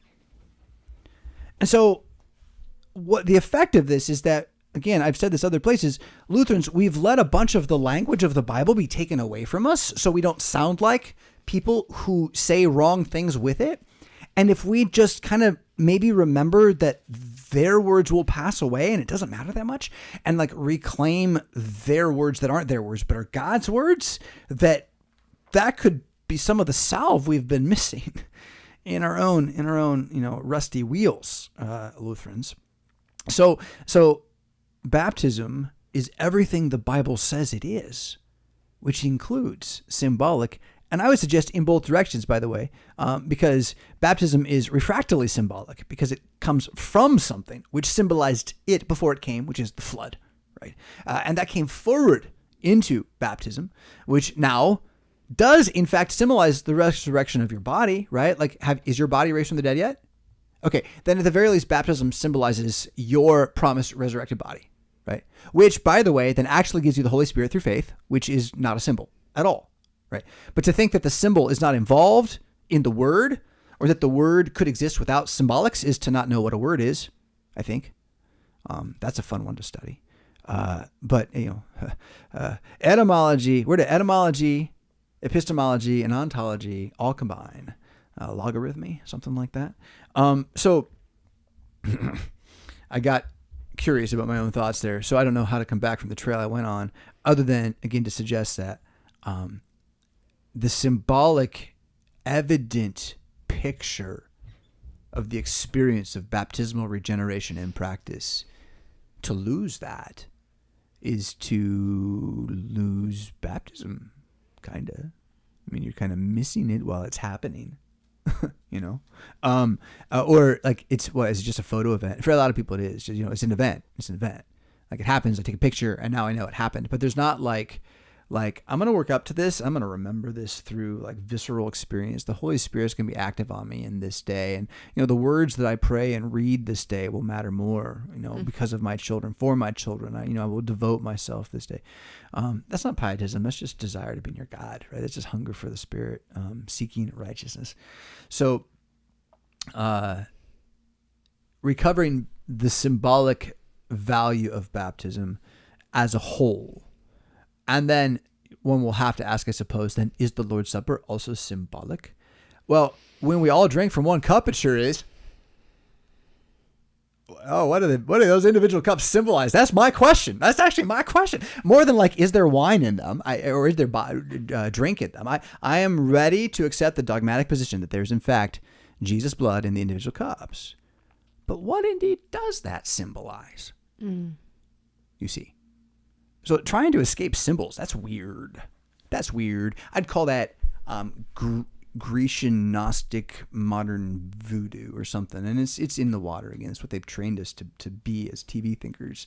And more than that, it's not just TV thinkers though, because this is about the Reformed versus the Lutheran. So it is about the Enlightenment versus the mystical, or the perception of the mystical. The Lutherans are going to say, well, we're right in the middle, right? Okay. But the Reformed are reacting against mysticism, right? And so you got all that going on. And the thing is, to recover for the Reformed, the mystery of baptism. Like, why do we call these things sacraments? And they still will call them sacraments, sometimes ordinance, but sometimes sacraments. Well, the word's mystery. So then why are you telling me how it works? Why are you so hung up on an argument from 500 years ago about how it doesn't work? Why do you have to defend that position? And again, let it hang out there that maybe that's just a myth that means nothing and has just wasted your time every time you debate that. So, I'm kind of done with the apologetics toward the Baptist until the Baptist is asking me to help him see what the Bible says. Because then I'm happy to do it. Right? I'll show you what the Bible says. Baptism now saves you. It's right there. And not so you can go back and ask how it doesn't mean what it means, right? No. So once you do that, I just like, okay, you don't care what the Bible says. You do care about Jesus. Doesn't mean you don't care about Jesus, but you're not ready to be challenged by the text to change because the text says so. To be obedient. Right? There is a second question. How they read Romans 6:4-5 and come away with it being something like, like they go to these places. The idea then is they say that like every mention of baptism by Paul is not actually got water involved, right? So here's like, we're bad enough that we're like, well, it's not really symbolic. Like that's pretty stupid for us to say. But they're like, there's not actually water. And you're like, where do you get this from again? Acts. You're like, wait, what? Well, because there's the Spirit falls on people. And I believe they're all baptized. Like it happens right there. Like it's just a weirdest kind of skip, jump, and hop and a backflip to try to get there. How they get there is they're obstinate about a theory of God's power based upon Greek thinking that they have adopted from the Enlightenment's rediscovery of Aristotle and Plato. And they don't know that, and neither does Christianity. That's why Christianity is falling apart. We're a bit more busy arguing about things Plato would argue about than loving our neighbor. And forgive me, that doesn't mean we shouldn't care about the true doctrine. The text matters a lot. But the one who's like, baptism doesn't save you, like they don't care about the text. They don't care about what the text actually says. There's just no way around 1 Peter 3:21 and what it says. You can say it just means health, makes you more healthy. Okay. I'd call all the prosperity of Jesus' promises that anyway. So how is that different? What's more healthy than faith in Jesus anyway? It's got to be through faith. It says that. It says it through the power of Jesus, not by our flesh, not by our works. It says it right there in the same text. So like, again, caring about what the Bible actually says is a nice game, right? A disciple, because they're Berean about it. They're going to look at that text, and they're not going to judge that text based on what their pastor says. They're going to judge their pastor based on what that text says. And I'd call that the gentle way too. What do you do with it when you discover you have a wolf? Pray. I kind of think I answered those questions. Yeah.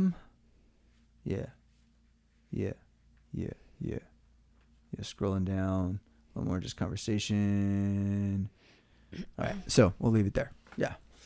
We have some time then to continue just chatting about whatever we want to chat about. If you pull a Bible out of that, all the better.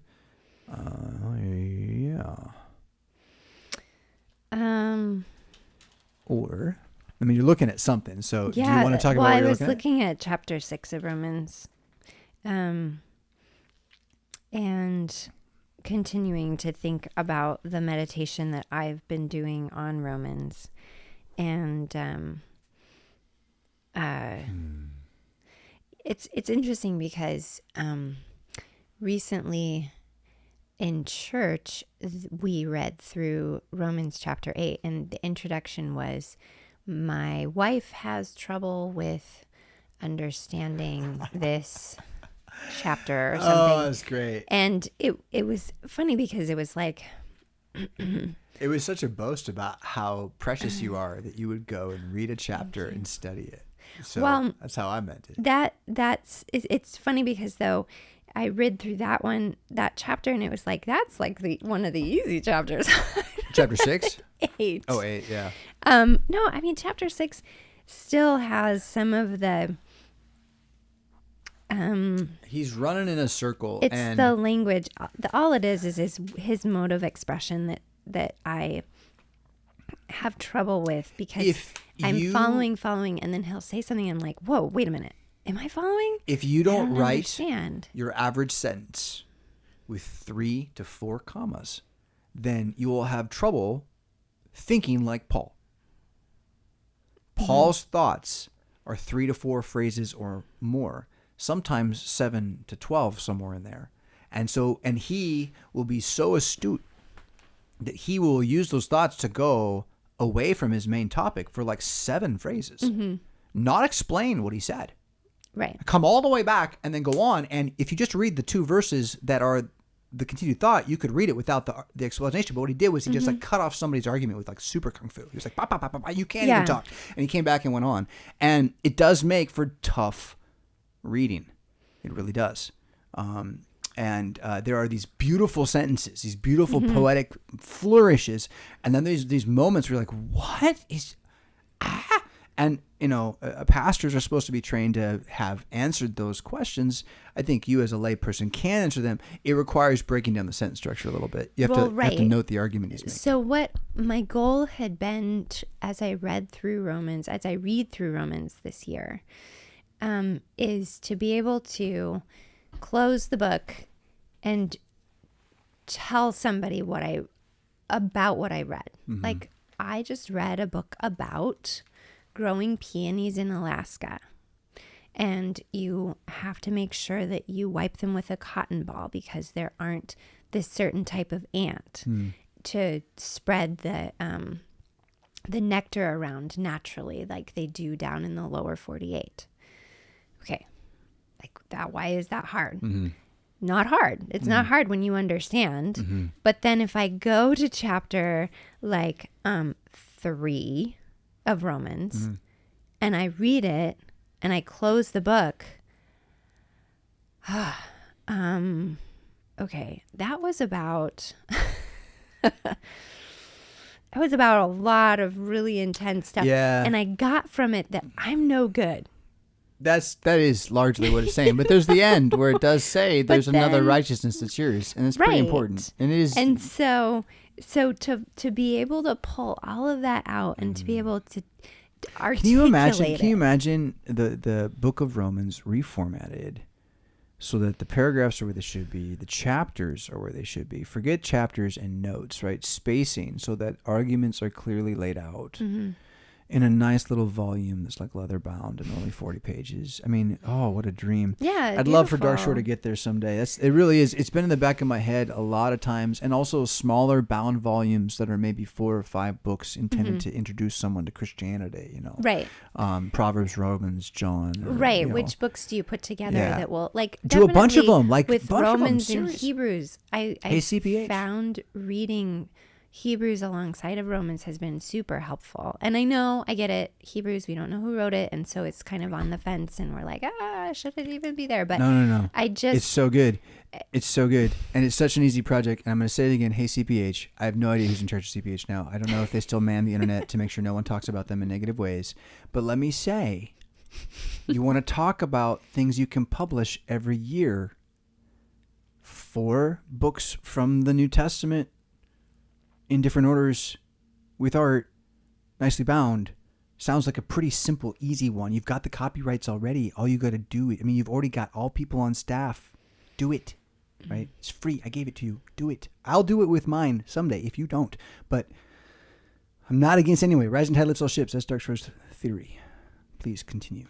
It's such a useful idea. Yeah. So that's been my my challenge to myself. Can I read the words in Romans? Absolutely. Can I understand the ones that are clear? Absolutely. Can I highlight them and then write them on cards or notes to people and be like, yeah, I like this. This is uplifting from Romans. Absolutely. But can I get the whole picture from one section and regurgitate it in a way that I'm like, here, welcome to the game. 10-year-old, this is what I just read about. Let me tell you.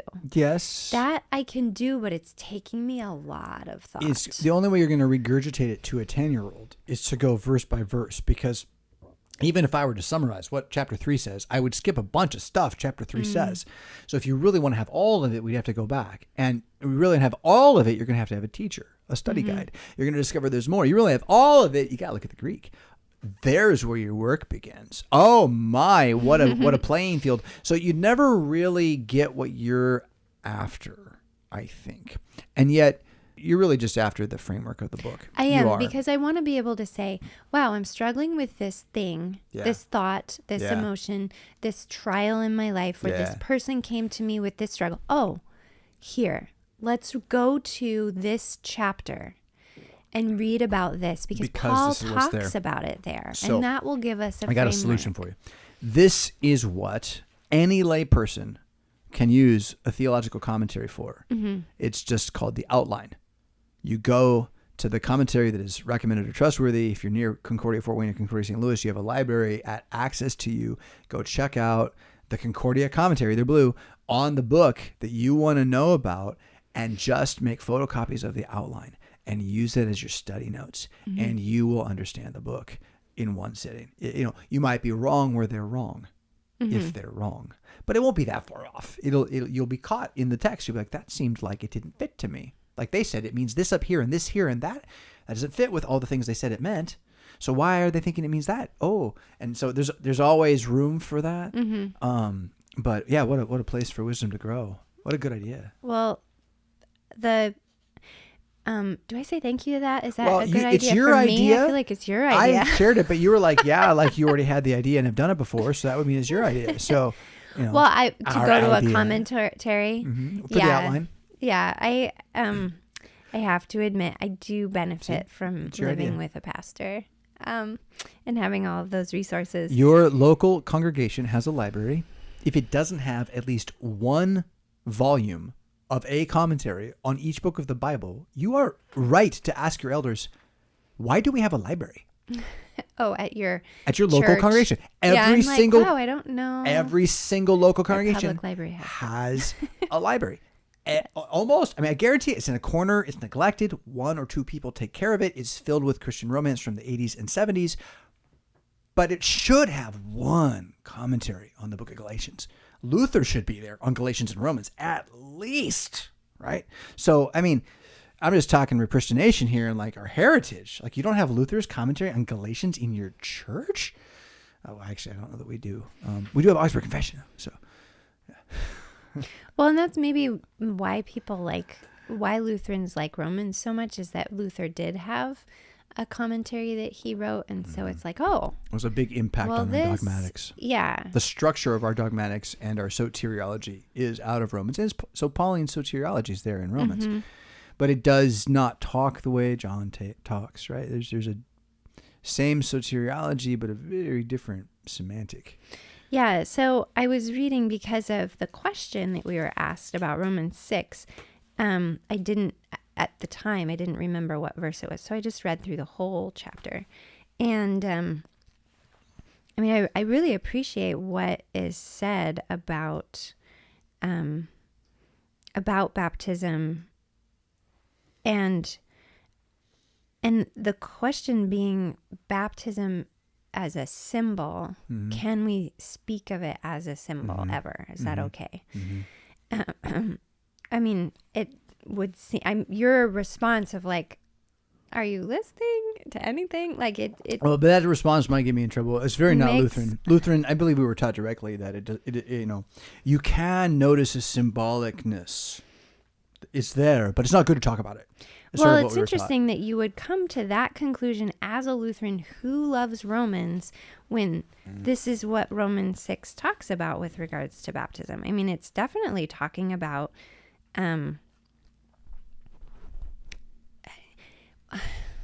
it's talking about things that have happened, but the now but not yet. Like, I've died with Christ, but I'm alive. How am I dead? How is that not symbolic at the same time as it's Well, because it's spiritually you are dead, Or right? it's And spiritual. spiritually you are murdered, and in God's sight you are put to death in Christ. Your death no longer really exists.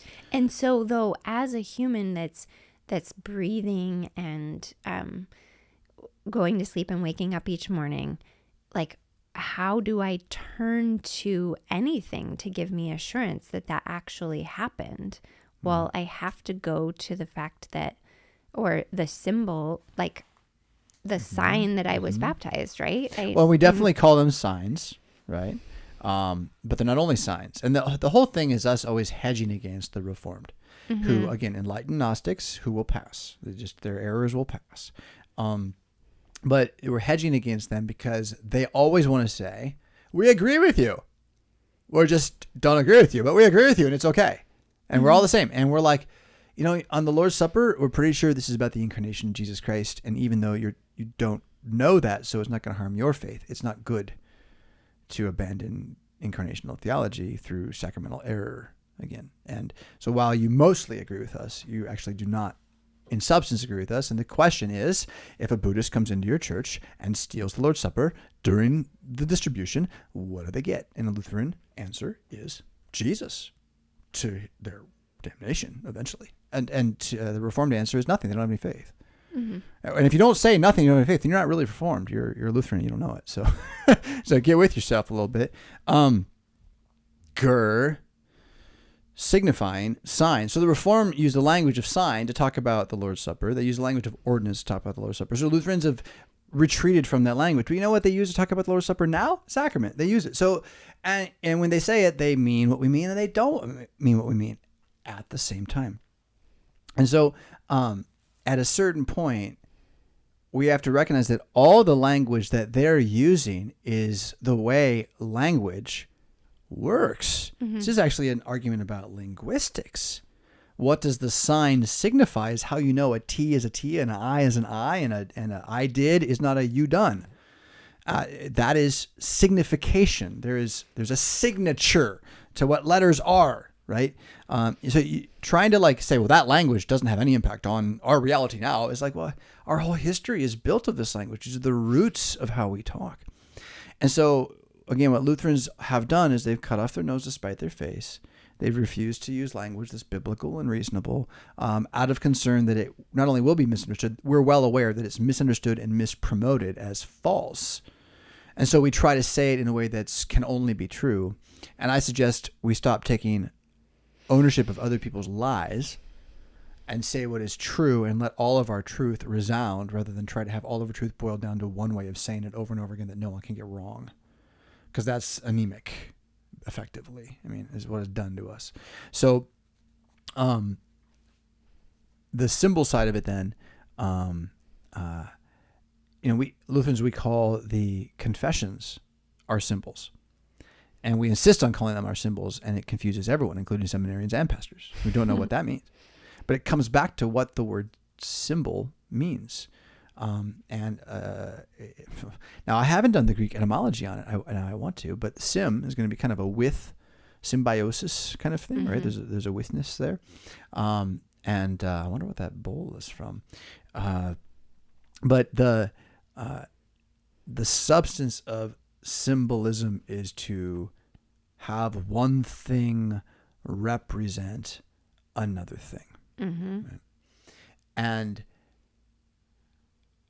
if you really had to get real stupid, like medieval semantic Aristotelian argument about it, I can make the argument that, you see me, but because you only see my skin, you don't actually see me.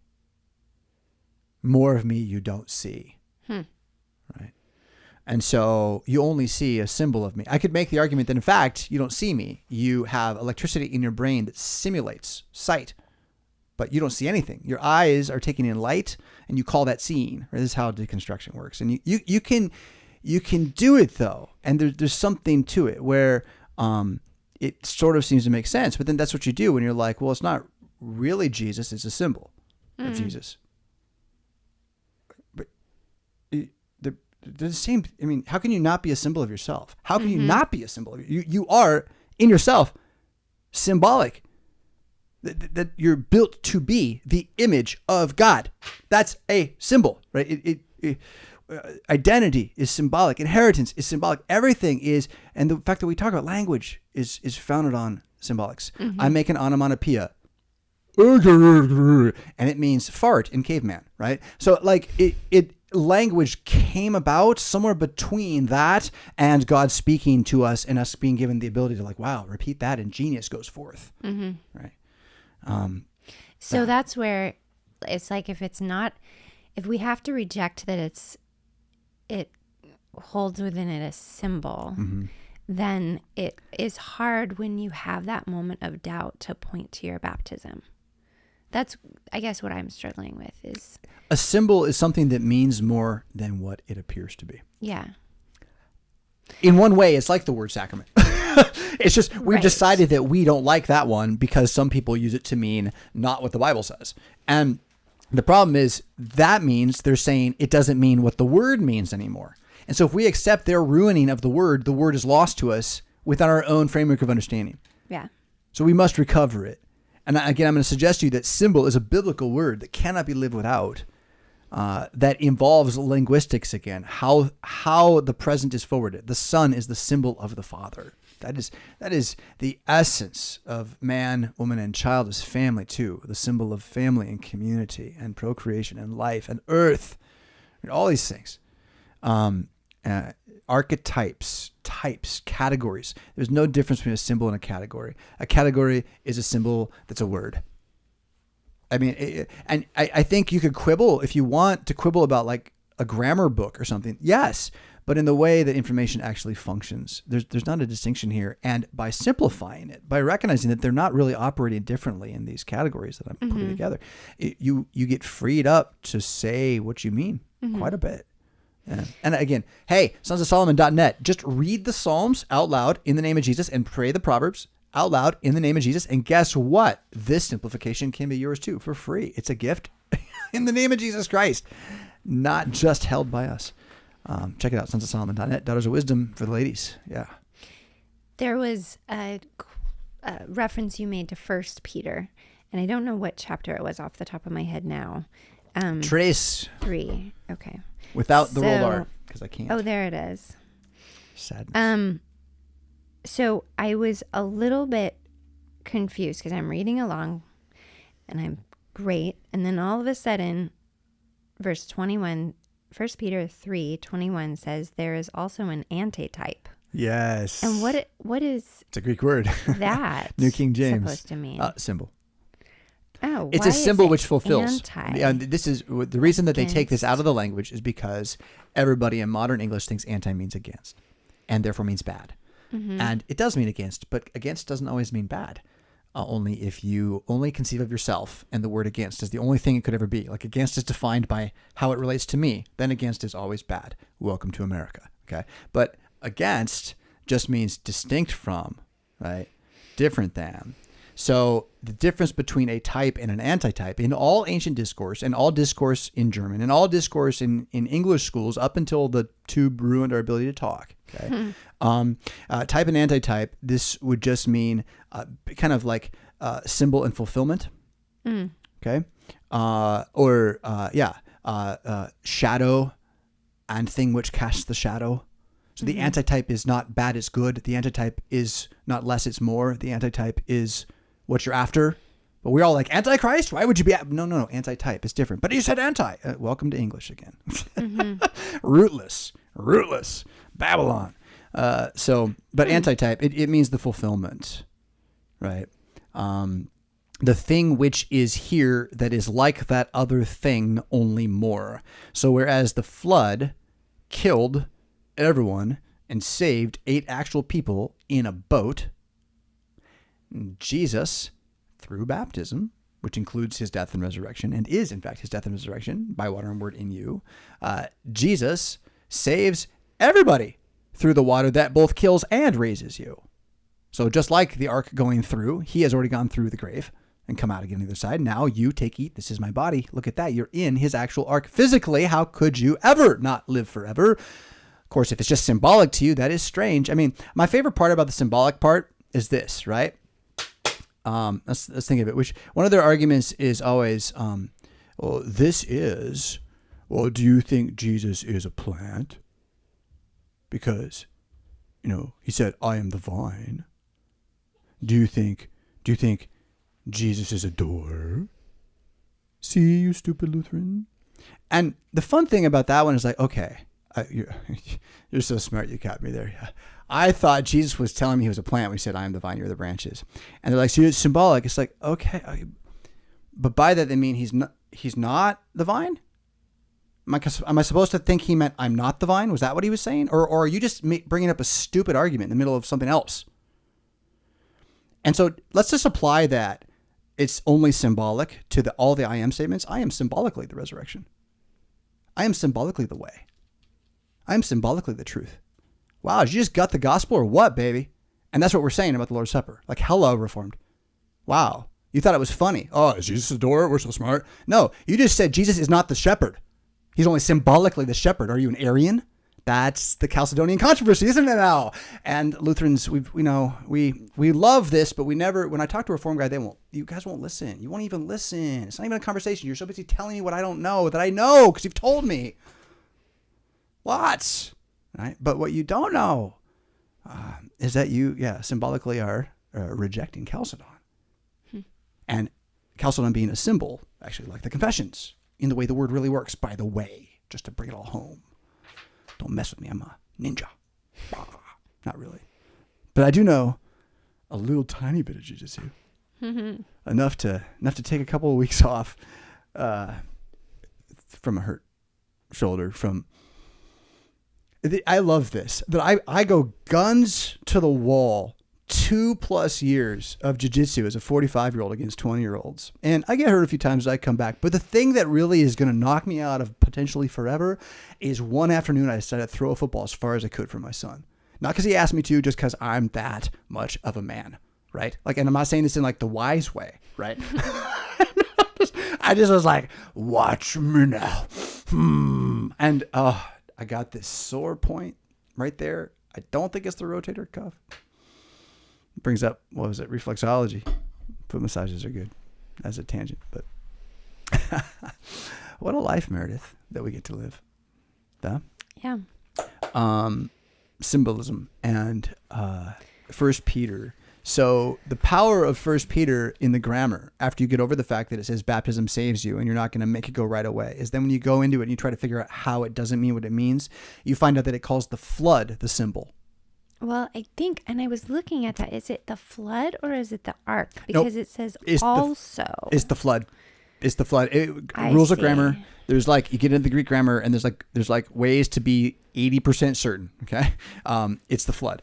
And the flood is the symbol of baptism. And so now here you have a thing where like, okay, the Bible said the flood was a symbol. Does that mean the flood didn't happen?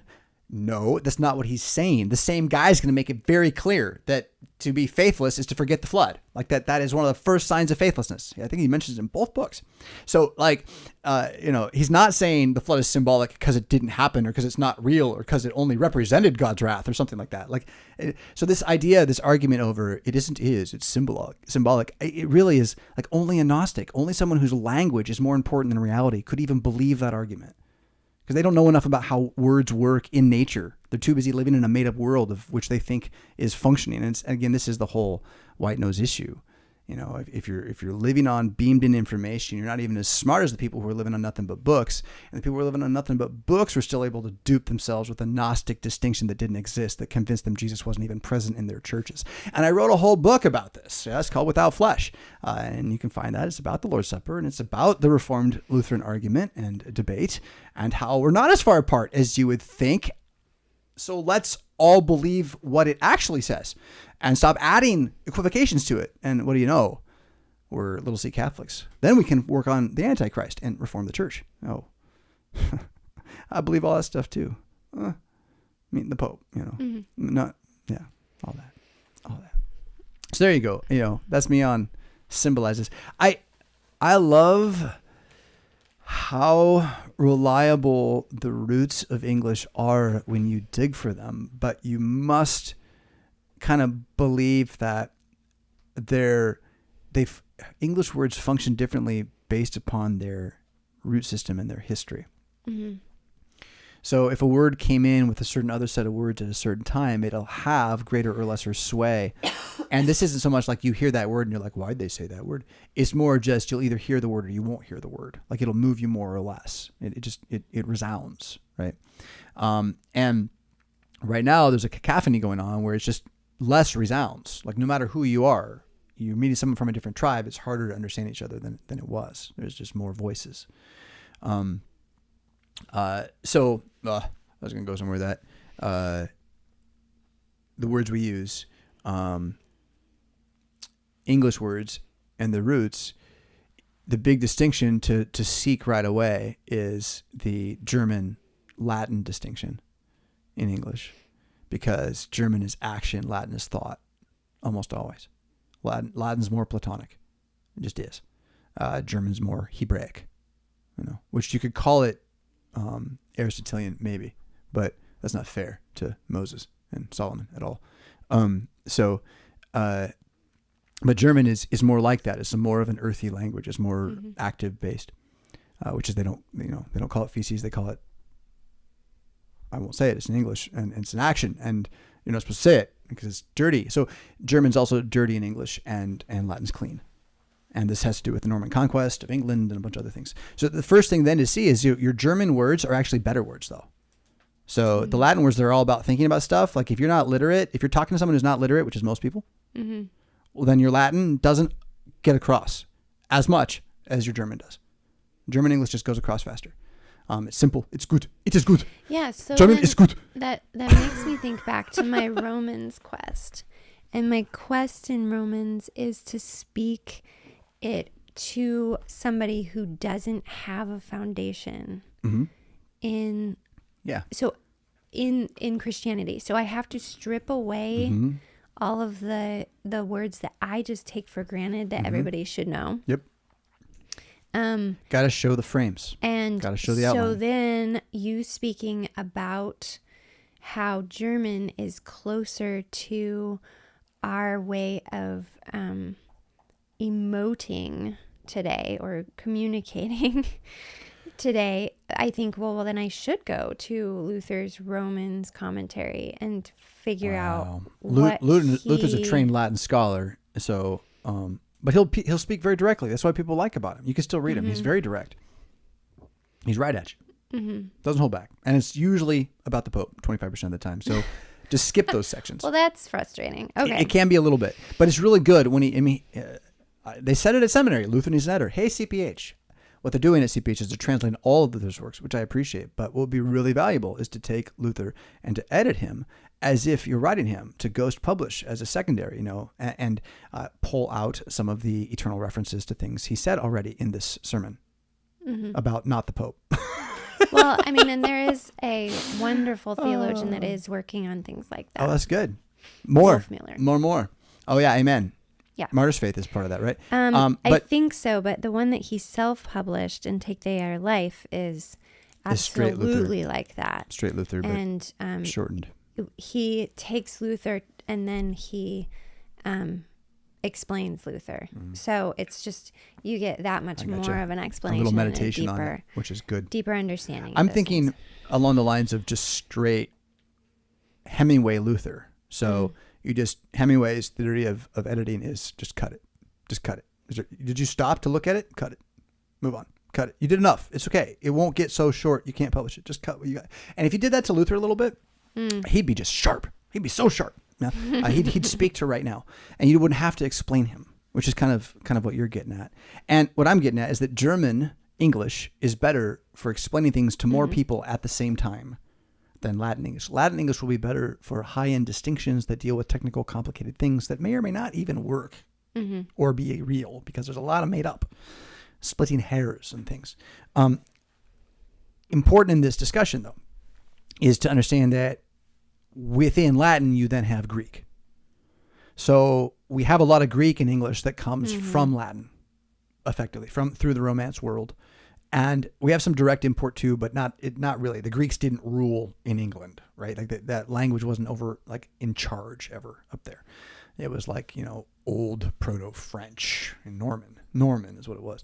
But the Greek came through, and along with the Greek language, then Greek thought, which all Latin thought, Roman thought, is effectively Greek thought, to be very distinct from Persian thought, which will be a lot more like Hebraic thought, even though pagan. When I say thought, I mean the order in which you would consider ideas. It's possible to have more than one of those. And you can even change them if you want. Change your thoughts. You don't have to just be what you are because you feel like it. So Greek, though, in English is almost always the worst word. I mean, it's Greek. Think about it. I mean, it's all Greek to me. We have a phrase about that. Greek is tough. And we used one earlier already. Now, I can't remember which one it was. But if you're looking for understanding in English and trying to take ideas from the Bible and convey them to others, again, pursuing the gentle way, pursuing simplicity, studying the roots of your English as a language, and how the New King James does forward more German roots than Latin roots, really can strengthen your communication value just across the board. It will just do so.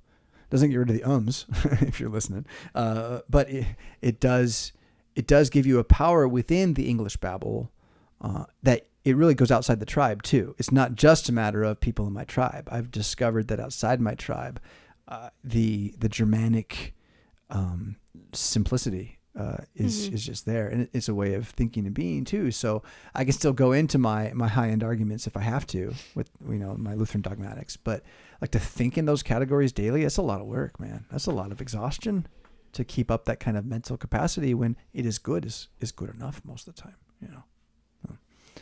So yeah. I was reading this morning. So I go through the Bible. My Bible readings are loosely based on the now I just lost the name of it. Horner method. So I'm in multiple different Bible books of the Bible at one time. And the reason I say it's loosely is because I do not read it every day. And I apply a concept of grace with myself. So instead of being like, well, I didn't do it yesterday, so I need to do yesterday and today's, I actually just continue plodding on each dawn of a new day. So today I'm just in this chapter, and this is where I am. That's great. Well, thank you.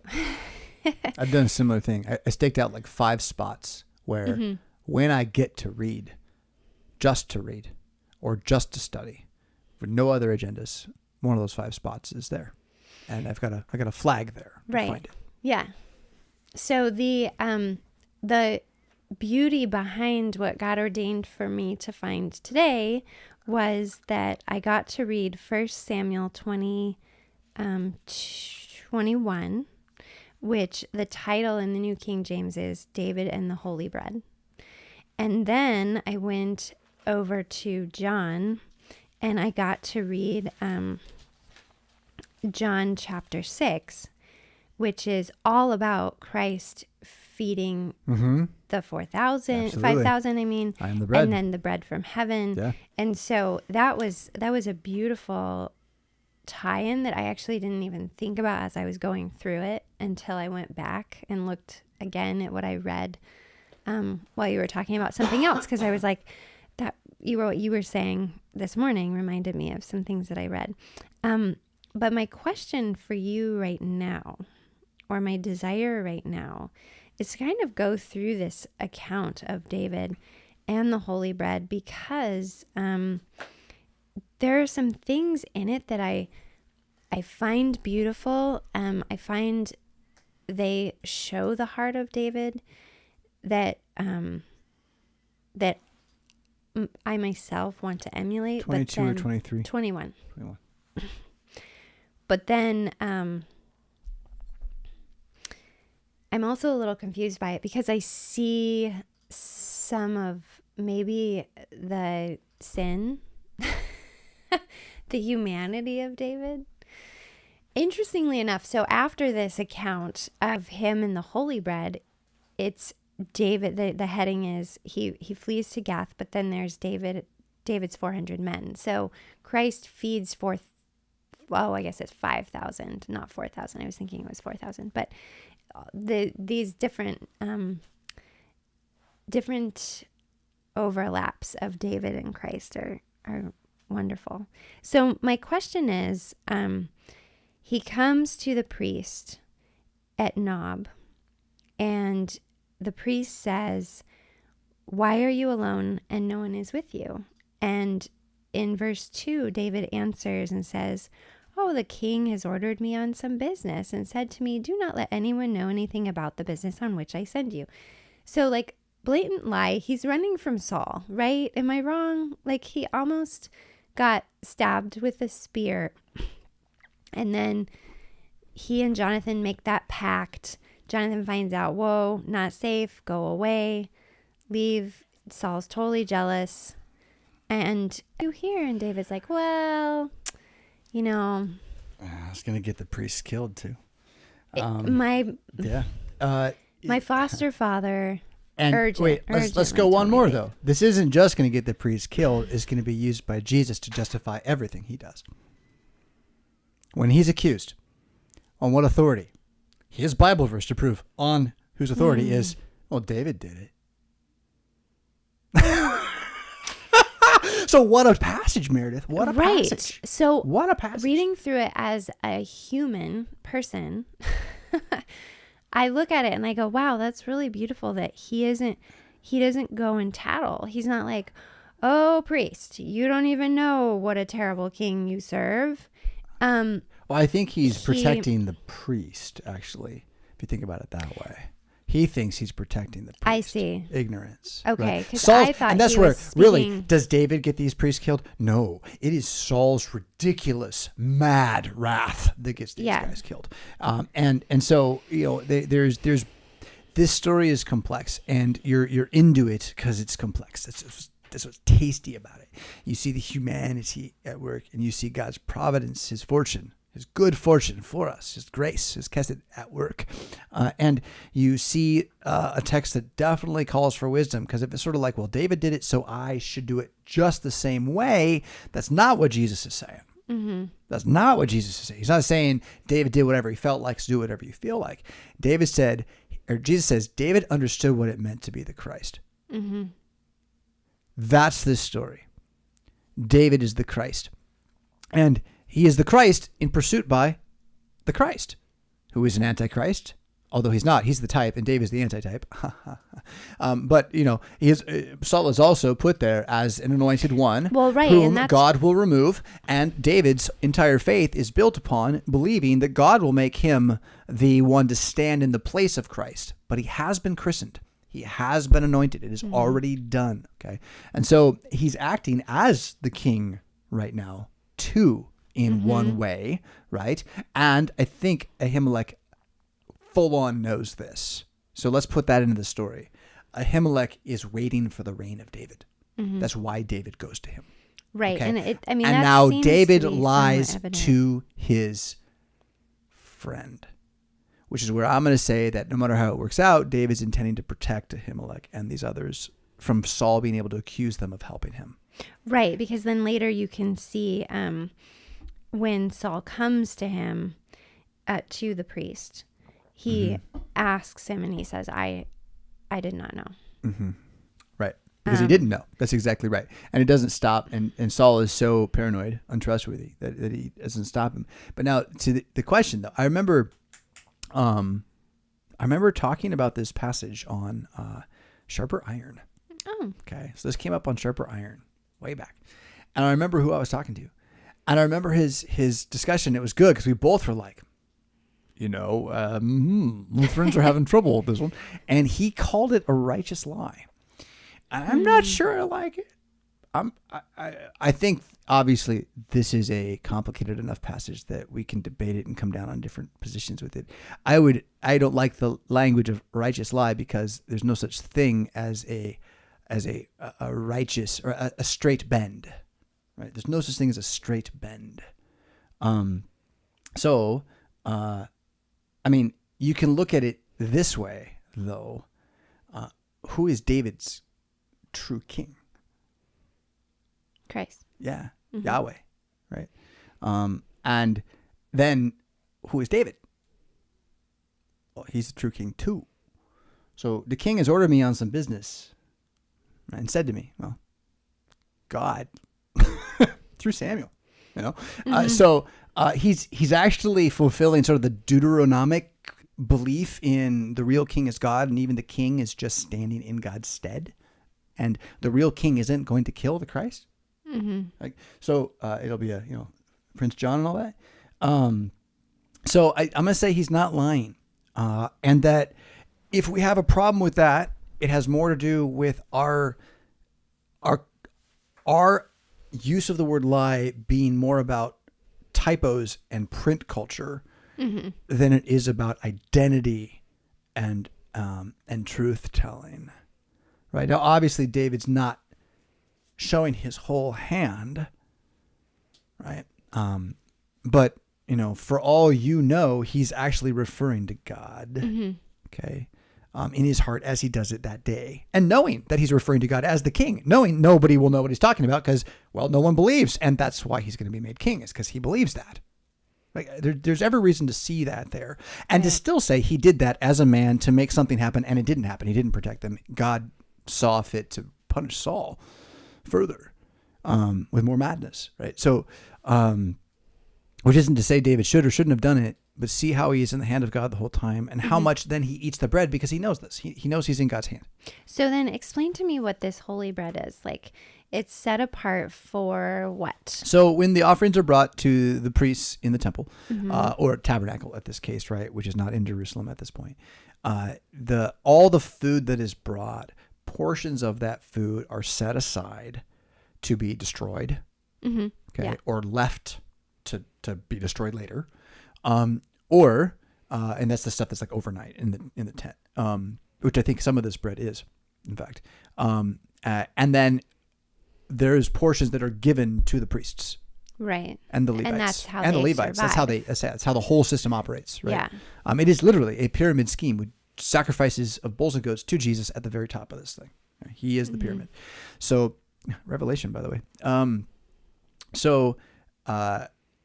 The bread specifically, I think, though, is you have the bread that would be just set aside to be given, that's taken out of the portion, and then you have the bread that's in the tabernacle, that's there, right? So just because there's bread being brought for offerings and there are portions being redistributed to priests doesn't mean they're keeping it all in the court.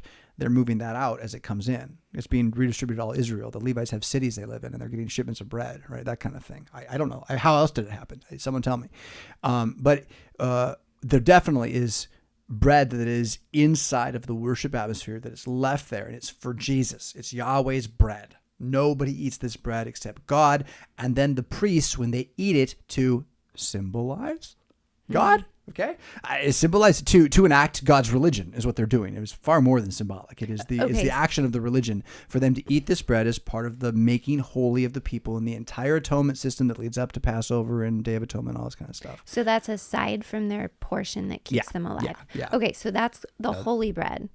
The stuff that's aside for them is also holy, right? So the fact that it's set apart for priests and Levites means like, no, you really shouldn't get any of that either. they could probably share it if you came to their table, something like that. The priest, he mentions, like, we don't have common bread, we just have holy bread. Right, so right. would he have shared of his own table? That's not what's going on here. Okay. Yeah, that's not what's going on here. But I do think it's important to see that, like, this isn't the catch of bread for sending to Levites, right? This is the bread that is in the holy place where he's not even supposed to go, let alone eat what's there. But there's no other bread. Okay. There's no other bread. So then, and he knows Torah enough to say, well, then give me the bread that no one even knows is there. And the sword you're keeping for me, by the way. You know, I mean, what a guy. Yeah. So he goes. They discuss the cleanliness of the people. Have you been with women? Yeah, right. No, I've not been with women. My men have not been with women. But then he says, and the vessels of the young men are holy, and the bread is in effect common, even though it was consecrated in the vessel this day. Can you unpack that for me? That one I'm going to have a little more trouble with without doing some digging, but it's going to have to do with sort of a loophole that he is. Is he talking about finding the or vessel believing? as in the man holding their own seed, like their bodies are clean because they haven't been with women, or is that a completely different thing? No, I think so. This is David's argument, right? Right. And it's like a Pauline argument from the text. This is like rabbinic kind of stuff, and so I would honestly want to look at the language a bit more. He's making a claim that the time of using this bread has passed, and so it's effectively to be burned or something, to be gotten rid of, and that would be the same as to throw it out, and so therefore it's just common bread now. I don't know. It's like the argument about the reliquary in the Lord's Supper. It's like, you know, is there a leftover or not? Seems to be the argument he's making, which that should have no bearing, by the way, on the New Testament argument. That would be based upon what Jesus decides, not what David decided. And so the thing here, though, that Jesus points to in this, I don't know that does Jesus commend the hermeneutic of David.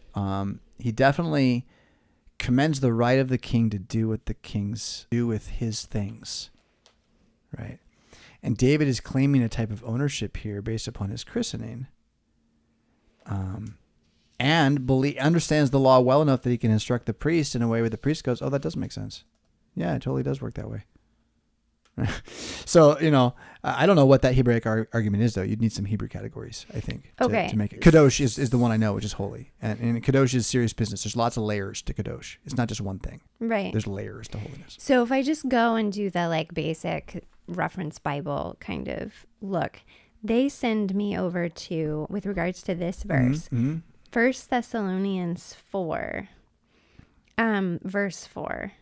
But let's just back up to verse 3. For this is the will of God, your sanctification, that you should abstain from sexual immorality, that each of you should know how to possess his own vessel in sanctification and honor. Oh, interesting. So the bodies are the bodies of the men, maybe. So interesting. We're talking about male anatomy. Which is what I was curious. Yeah, you might be onto that. That's kind of what I was thinking. I wonder if that's even in any German's head anywhere in history. But that is a really fascinating little thing. So let's go. I'm trying to find the verse again. So David says, because the question is, there is bread, provided the men have kept themselves from women. And he says, yeah, women, as usual, they're holy, even on missions that are not holy. How much more so today? So he's like, yes, you know, we don't commit adultery. So the priest gave him the consecrated bread. Oh, wait, but I skipped the line that and the vessels of the young men. It's verse 5. Oh, interesting. And that one is listed as, no. I saw it a moment ago. Verse 5. Done on the screen. I saw it a moment ago, I thought, but it's got like multiple, 2 sentences. David replied, indeed, women have been kept from us as usual whenever I set out. The men's bodies are holy, even on missions that are not holy. How much more so today? Oh, no wonder I went all the way back to the NIV. I was going to say you're in a different translation. Oh, the NIV. Okay, so there we go. Verse 5.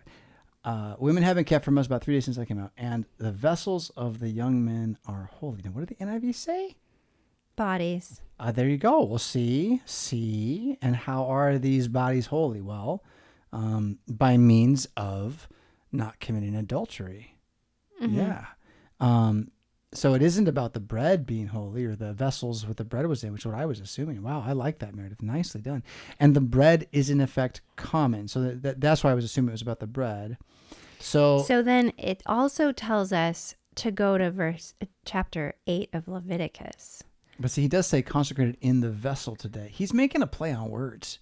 Yeah. He's doing something with the Hebrew. That really is worth looking at. So to learn a little bit more about the bread, we can go to Leviticus chapter 8, verse 25, which talks about the fat and the fat tail. And then, I think we're talking about, it's talking about Aaron and his sons are consecrated and what Aaron does, or what Moses does. Mm-hmm. Then he took the fat and the fat tail, all the fat that was on the entrails, the fatty lobe attached to the liver, the 2 kidneys and their fat, and the right thigh. And from the basket of unleavened bread that was before Jesus Christ, he took 1 unleavened cake, a cake of bread anointed with oil, mm-hmm. and 1 wafer, and put them on the fat and on the right thigh. So I think that they were trying to point us to like why it's where this bread comes from. Holy, although this bread would be holy. Yeah, and I think it's turned into the showbread. So you have bread that is there to be the showbread that is not actually the showbread. So maybe that's what he's pointing out too, is he's saying, don't give me the one off the actual thing in the tabernacle, but the one that was set apart to go in the tabernacle, but you already took the piece today, so you don't need the rest of it. So it would be like somebody coming to the elders as they're setting up for communion. And saying, can I have some of that bread after? Can we please have some bread? And the guy saying, all I have are the wafers for communion. Yeah. And then the person being like, no, not the stuff you put on the altar that the pastor's going to consecrate. Some of the other stuff. I want what's in the cupboard in the kitchen. Yeah. Sort of, yeah. Okay. Seems that way. Look at you go. Man, what you do with the original language is scary. Oh, that's sweet. Yeah.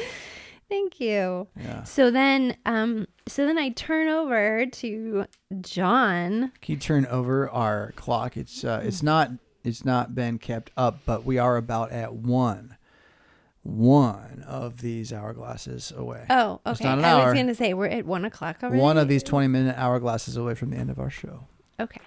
This is it's a sad moment in our day, but it's a beautiful day outside. It is. I think I'm going to plant some bulbs. Sounds nice. Bulbs are like a springtime treasure that you forget about, and then all of a sudden, oh yeah, I planted some flowers. So then we turn over to John chapter 6, and there's a great multitude following Jesus, and he's like, whoa, what are we going to do, Philip? Testing him. And I love that John points out, but this he said to test him, for he himself knew what he would do. And Philip's like, oh, Jesus. I was messing with us. Actually, I had this. Okay, I want to come back to your thing. I had this moment, like, it was either this week or last week, where I had to reckon with the whole, like, I reject Jesus as my friend because they do it wrong. I had to reckon with it and accept that Jesus is, in fact, my friend. I have a friend in Jesus, right? Amen. And hallelujah. And so then I also have an hallelujah, but I have a friend in Jesus that, that's what you made me think of. In order to do that, for the way that I am, childish little man that I am, I had to imagine, Jesus, my friend. Mm-hmm. And so I was in this room and I was on the floor. And so I was like, well, the best chair in this room is over. He'd be sitting in the best chair. He's like my best friend, right? Like he's my king. I better recognize it, right? So he'd be in the great chair. So I imagined him sitting in this chair, and then it went through this whole, like, so how would he sit? No, would he be sitting like me? Would he be sitting different? How would he? And I had to just imagine, and none of it's real. No one has to believe how I saw Jesus sitting in my chair. But that moment of, he's actually like a wild being, the Pantocrator tyrant of the one eye off, one eye on, great judge of wrath, Lamb of God who is to come. He's also just kind of like hanging out on the chair. Hi. Oh, did you forget I was up here? I know I'm sorry. Did I make you stumble for a second with that stepping stone right there? I know I'm like that. And that's there's a little bit of that going on where he's older brother to younger brother. I don't know if sisters could actually grasp, and I never got it, but there's this point at which your older brother picks on you and it's all love. And if you don't get it, you're not really brothers. And so, Jesus is definitely your older brother. And so there's some of that. Now to the girls, he probably has a different relationship. For us guys, he's laughing at us sometimes. He's laughing at us. Why? He's like, look at you, worried. So I like that. It comforts me. Jesus is my homeboy, doesn't comfort me quite so much. But then again,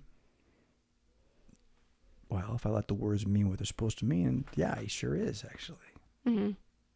Closer than a brother. So I interrupted you. Well, I like what happens. I mean, if we look back at what we just read in 1 Samuel about David, he's coming with a few people to a priest, and he's like, I need food, and a little bit is given to him. Like, he doesn't get a huge feast. He just gets 5 loaves. I don't know how big those loaves are, but I'm not thinking they're too huge. And then I don't think they're tiny either, though. They're big. And then Christ has his huge multitude of people that are with him. 5 loaves, and 2 he fish. Looks over at Philip and he's like, what are we going to do? Yeah. And then Andrew is there. Hey, this little boy's got some food. And Christ just creates this huge feast. I never quite saw the overlap of Saul David with Herod Rome Jesus. Jesus as David under the king before coming into his kingdom. And so why won't you do this, Jesus? Why won't you do that? Well, I've not been given the throne yet. Amen. Now he's got the throne now. This is New Testament. Okay. He's got the throne now. But yeah, it's kind of cool. What a cool Bible study. That was just from the notes in the bottom of the New King James, kind of like textual references? Or did you go to an actual study Bible for that? For what? All those references. You took us from, where did we start? Oh, we started at 1 Samuel. And we ended up in Thessalonians. We ended up in Leviticus. We ended up in one other place. So we can just thank totally God-ordained me going random through Horner method. Nice. For 1 Samuel 21 and John 6 lining up on the same day. Yeah. And me actually doing them on the same day. And then it was, New King James, just reference Bible, looking at okay, what in this verse? That's what I was trying to get at. So the Bible study that's there, just in those 1 or 2 notes that are in almost every other verse in most Bibles. You don't need the study Bible with all the paragraphs from the guys who don't know what they're talking about trying to tell you they do. Sorry, but it's true a lot of the time. Or it's subterfuge a lot of the time. Unlike that, the other notes just take you to the other passages that you will know what the passage you were in means more when you read it with this other passage. They're going to Scripture interpreting Scripture. Yeah, so absolutely. When you go to Romans chapter 3 and you see that section of poetry and you're like, wow, that seems like it should be important. And it kind of harkens to some Old Testament that I've read, maybe in Isaiah, maybe in Psalms. I don't know. If you look in your reference, it's all listed out where exactly. You don't have enough ribbons in your Bible to mark all the places you got to go to study that one. That's a big one. It's good. Actually, a lot of it is one Psalm. I want to say 35, but it's in the 30s. I can find out quick. I'm sure you could. I'm pretty sure it's the Psalm on the evil man. I think. I think there's a couple of those though. So 35 is one of them. The way of the righteous shines like the sun. Psalm 14, Psalm 53, Psalm 5, Psalm 140, Psalm 5. Oh, Psalm 140 again. 140. Psalm 10. Psalm 1, Psalm 59, Isaiah 59, He would be summarizing the Bible. Psalm 36. Yeah. And it's all like, do you want to know what sin is in the Bible? Yeah, Romans that's it. 3:10-19. There it is. The definition of actual sin you should be worried about. Stop worrying about poo-poo words and worry about what that line of items says. And you're like, it's not the 10 Commandments. No, it'll inform why the 10 Commandments matter. Yeah, and then the coolest part about that, so that's like how my study goes a lot of the times. So then I'll go, oh, it pointed me to Psalm 140, verse whatever, and I'm going to go to that, and then I'm going to look at the reference Bible references for the Psalm 140 in that verse, and then it takes me to a section of either David's life, or it'll take you to like Leviticus or one of the Pentateuch books, so that you're looking at like the laws that God gave to Moses. Yeah, so that's how I do it in my little lay person Luddite way. But anyway, back to chapter 6 of John. So then Jesus walks on the sea after this, after he feeds everybody. He's like, ooh, I got to take some breaks. And he walks on the sea and then tells people not to be afraid when they see him walking on the water. And then he starts talking about how he's the bread from heaven. Mm-hmm. That really gets them. They don't like that at all. Yeah. And it made me get a little bit of the shivers, because when he talks about, let me see. Like, he's making it very clear who he thinks he is. Right. And this can be summarized in a lot of different ways, but the Son of David is a good one. The Son of Man is a good one. The Christ is a good one. All of those, God, the angel of Yahweh, the face of God, not God, but as we know, God's pretty complex threesome, Trinity. But he's all of that. And he is not in, we have to battle like little self-doubt. It's like, oh, I don't really know if I really am who I think I am, or I really can do what I think I can do. I'm confident. I'm not confident. Like, he's going to face temptations, but I'm pretty sure that like lack of confidence was not the temptation, right? There are lies. And he then felt what that lie meant. He could see it, but it wouldn't have been like, I'm not sure if I'm really God or not. I don't know. The internal battle, maybe it was, but he doesn't act like it. He certainly doesn't act like it in John 6. He acts like he knows exactly what he's doing. He acts like he knows that it's going to get him killed. And he acts like he's kind of excited about it. Wants to get over with. He's tired of this. Right. Well, he's and tired that's of this game. what John is kind of pointing us to. Well, he knew what he was going to do. He was just testing Philip. Those little comments from John is like, yeah. Well, and just testing Philip is like, it says like, hey, brother, did you fall down? Yeah, I did kind of push your knee in. I know I did. But in chapter 6, verse 58, he says, this is the bread which came down from heaven, not as your fathers ate the manna and are dead. And I thought about, the priest. And David, actually. Oh, wow. Yeah, you know, like they ate and they're dead. But not the manna.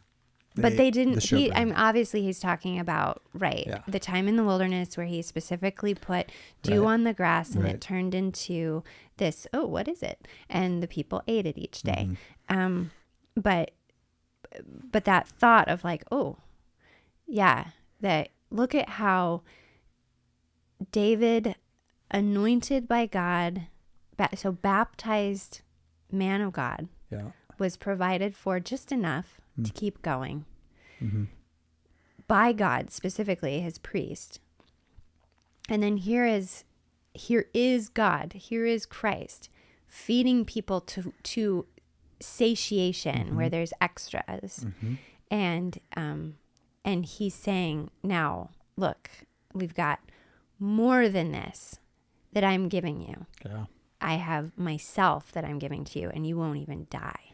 So there is also, to add to this amazing thing you just painted, there's the definition of the word king. in the Old Testament, if you go look up Melech versus like a prince or a warlord or, mighty man, all these different kinds of things. What kings are is two things. They have a wall, and they make sure there'll be bread. The guys who do that are what's called kings. They generally will have a town or a city. A town, we call it a city, but it's a town, big town, and have a wall. And again, the crops will be protected. So you have outside the wall protection. So you have a city, state, right? It's got the city, and then there's influence outside. A king was the ruler of a city that had extended territory it protected for the sake of the crops.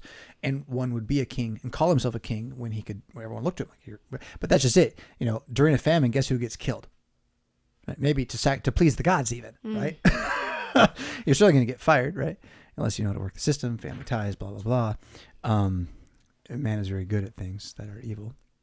But the king provides bread. So when Jesus is there, providing bread without a city. No city, just bread. Right? He's not here to build a city. He's here to feed us for the journey to the city. Yeah. And what great stuff. I was looking for, I know, that's the kind of where to go to close. We got about 7-8 minutes left here. We can keep going on this topic if you had more that you wanted to pull through. Did you? That's basically it. It was just to see the intensity of the fulfillment. I sometimes feel like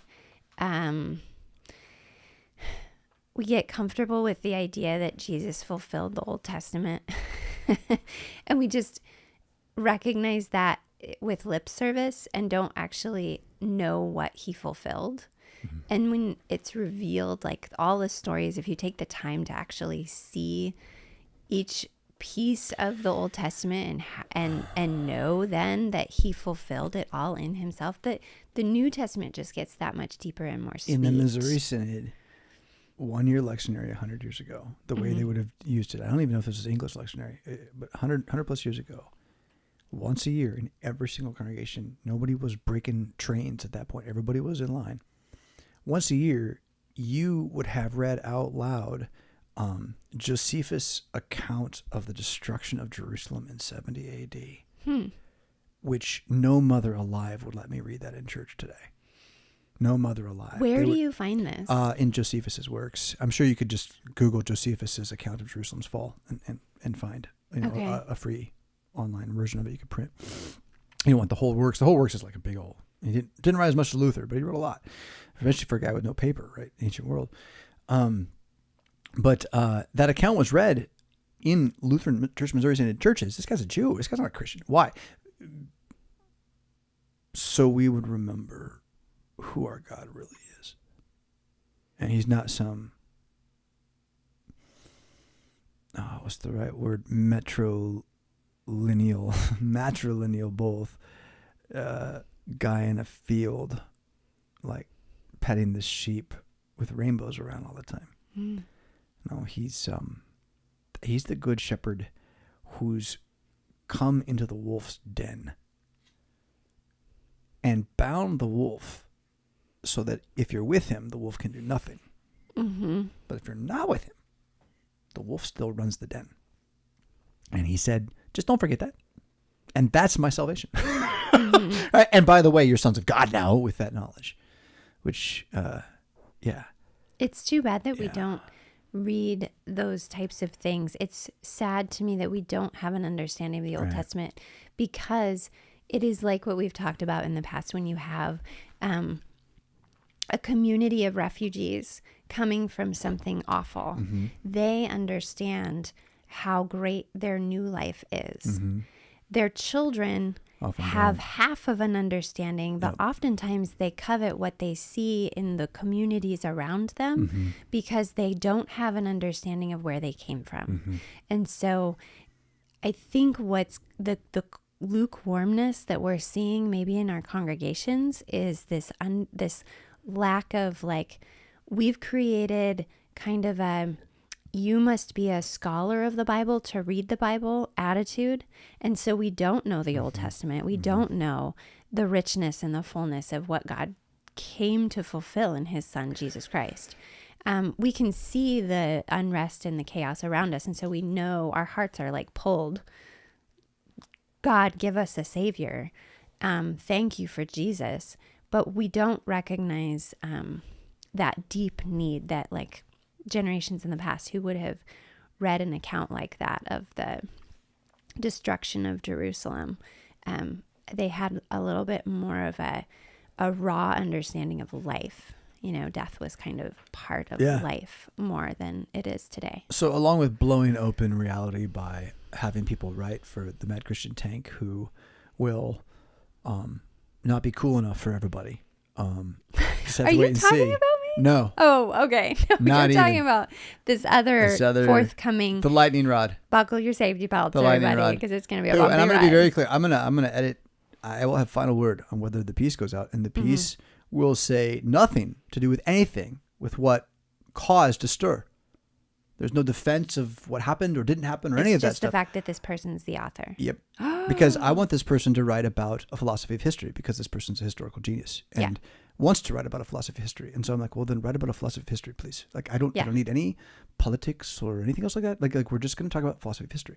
And again, it's going to be, so this will really show you who's marching in line with the state church and who's not. Because if you go after us for this, it's simply because we're not towing your line. Not because we're platforming evil ideas. There will be no evil ideas platformed. We're going to avoid them. And in fact, if you think the idea is evil, again, please write in and like debate the point. I want debate in the Mad Tank. I want it. You know. So that's why my writing for the Mad Tank is going to be less fiction, moving fiction mostly to the Mad Mondays taste. And my writing for the Mad Tank is going to move in a direction of my diagnosis of the problem with Lutheranism. I'm not going to call it against the Lutherans exactly because I am one and I'm not planning to not be one, but I'm talking about the practice that we see right now. And a big part of it, I've got about 4 cards, you know, the same kind of column concept you're working on. But a major idea here is that the word Lutheran means Gnostic Marcionite. To most people who use the word, and it doesn't matter if you're Wells or LCMS, you both are ELCA, Gnostic Marcionite. We're in the wrong kind of fellowship with each other intellectually here. We have a mind that is not the mind of Christ, and it's Gnostic Marcionitism. Gnostic Scholastic, again, everything's way intellectualized, everything's way over the head of everybody else. It's all theories. And then Marcionite just means the Old Testament doesn't count. Like the guy got rid of it. He said you don't need it, you know. And we don't say you don't need it, we just don't use it. Really. Like if you look at, we'll quote a verse from Isaiah so we can have an Advent devotional about our kids or something, right? Like, but we're not going to actually, promote the structure of Isaiah as our district plan for the next few years or something. Like it's just not the way we use the text. I'm not saying that, you want to do exactly what Isaiah did as a district, but I tell you, you live through collapsing times. Isaiah and Jeremiah got a lot to say about how you should behave and who your God is. Amen. Yeah. So like Gnostic, Scholastic, Marcionite coming your way at the Mad Tank from me sometime in the next few weeks. The first kickoff of that. I may not go at the Marcionite right away. I forget what the first card gets at, but what allows me to want to do that really at this point is that now I get to every week, once I get all the stuff I have to do done or that I've told myself I have to do or any of those things, I get to go back to my little pile of files that's filled with stories that once upon a time I wrote and that I never finished or I thought weren't finished because I thought you had to write books. We talked about this earlier. Books may not always be the best idea. And so I'm just having fun finding what was there. And I don't know if this will mean to you what it means to me, Meridith, but you know more about most people about my writing than they do, and so you know what I'm going to talk about next in a moment. And this week's Mad Monday's taste is first draft taste is from Edgar the Cabbage, which I'm going to go ahead and put up some art that I worked on for Edgar. I don't know if you can see kind of maybe cover art. That's the nice first one I did. It gets I added a little more of my raw edges to what I'm going to show. It's so funny to see an illustration of something because like I had a completely different image in my head of who It changes it, doesn't it? Is that Is it Edward and the cabbage, or is it Edward the cabbage? It's Edgar, the cabbage. Oh, Edgar. Edgar the cabbage. Okay. Okay. So, but for the sake of, say, Costco, like, it doesn't matter. Like, and I'm not going to be on the Costco. This is just for my website.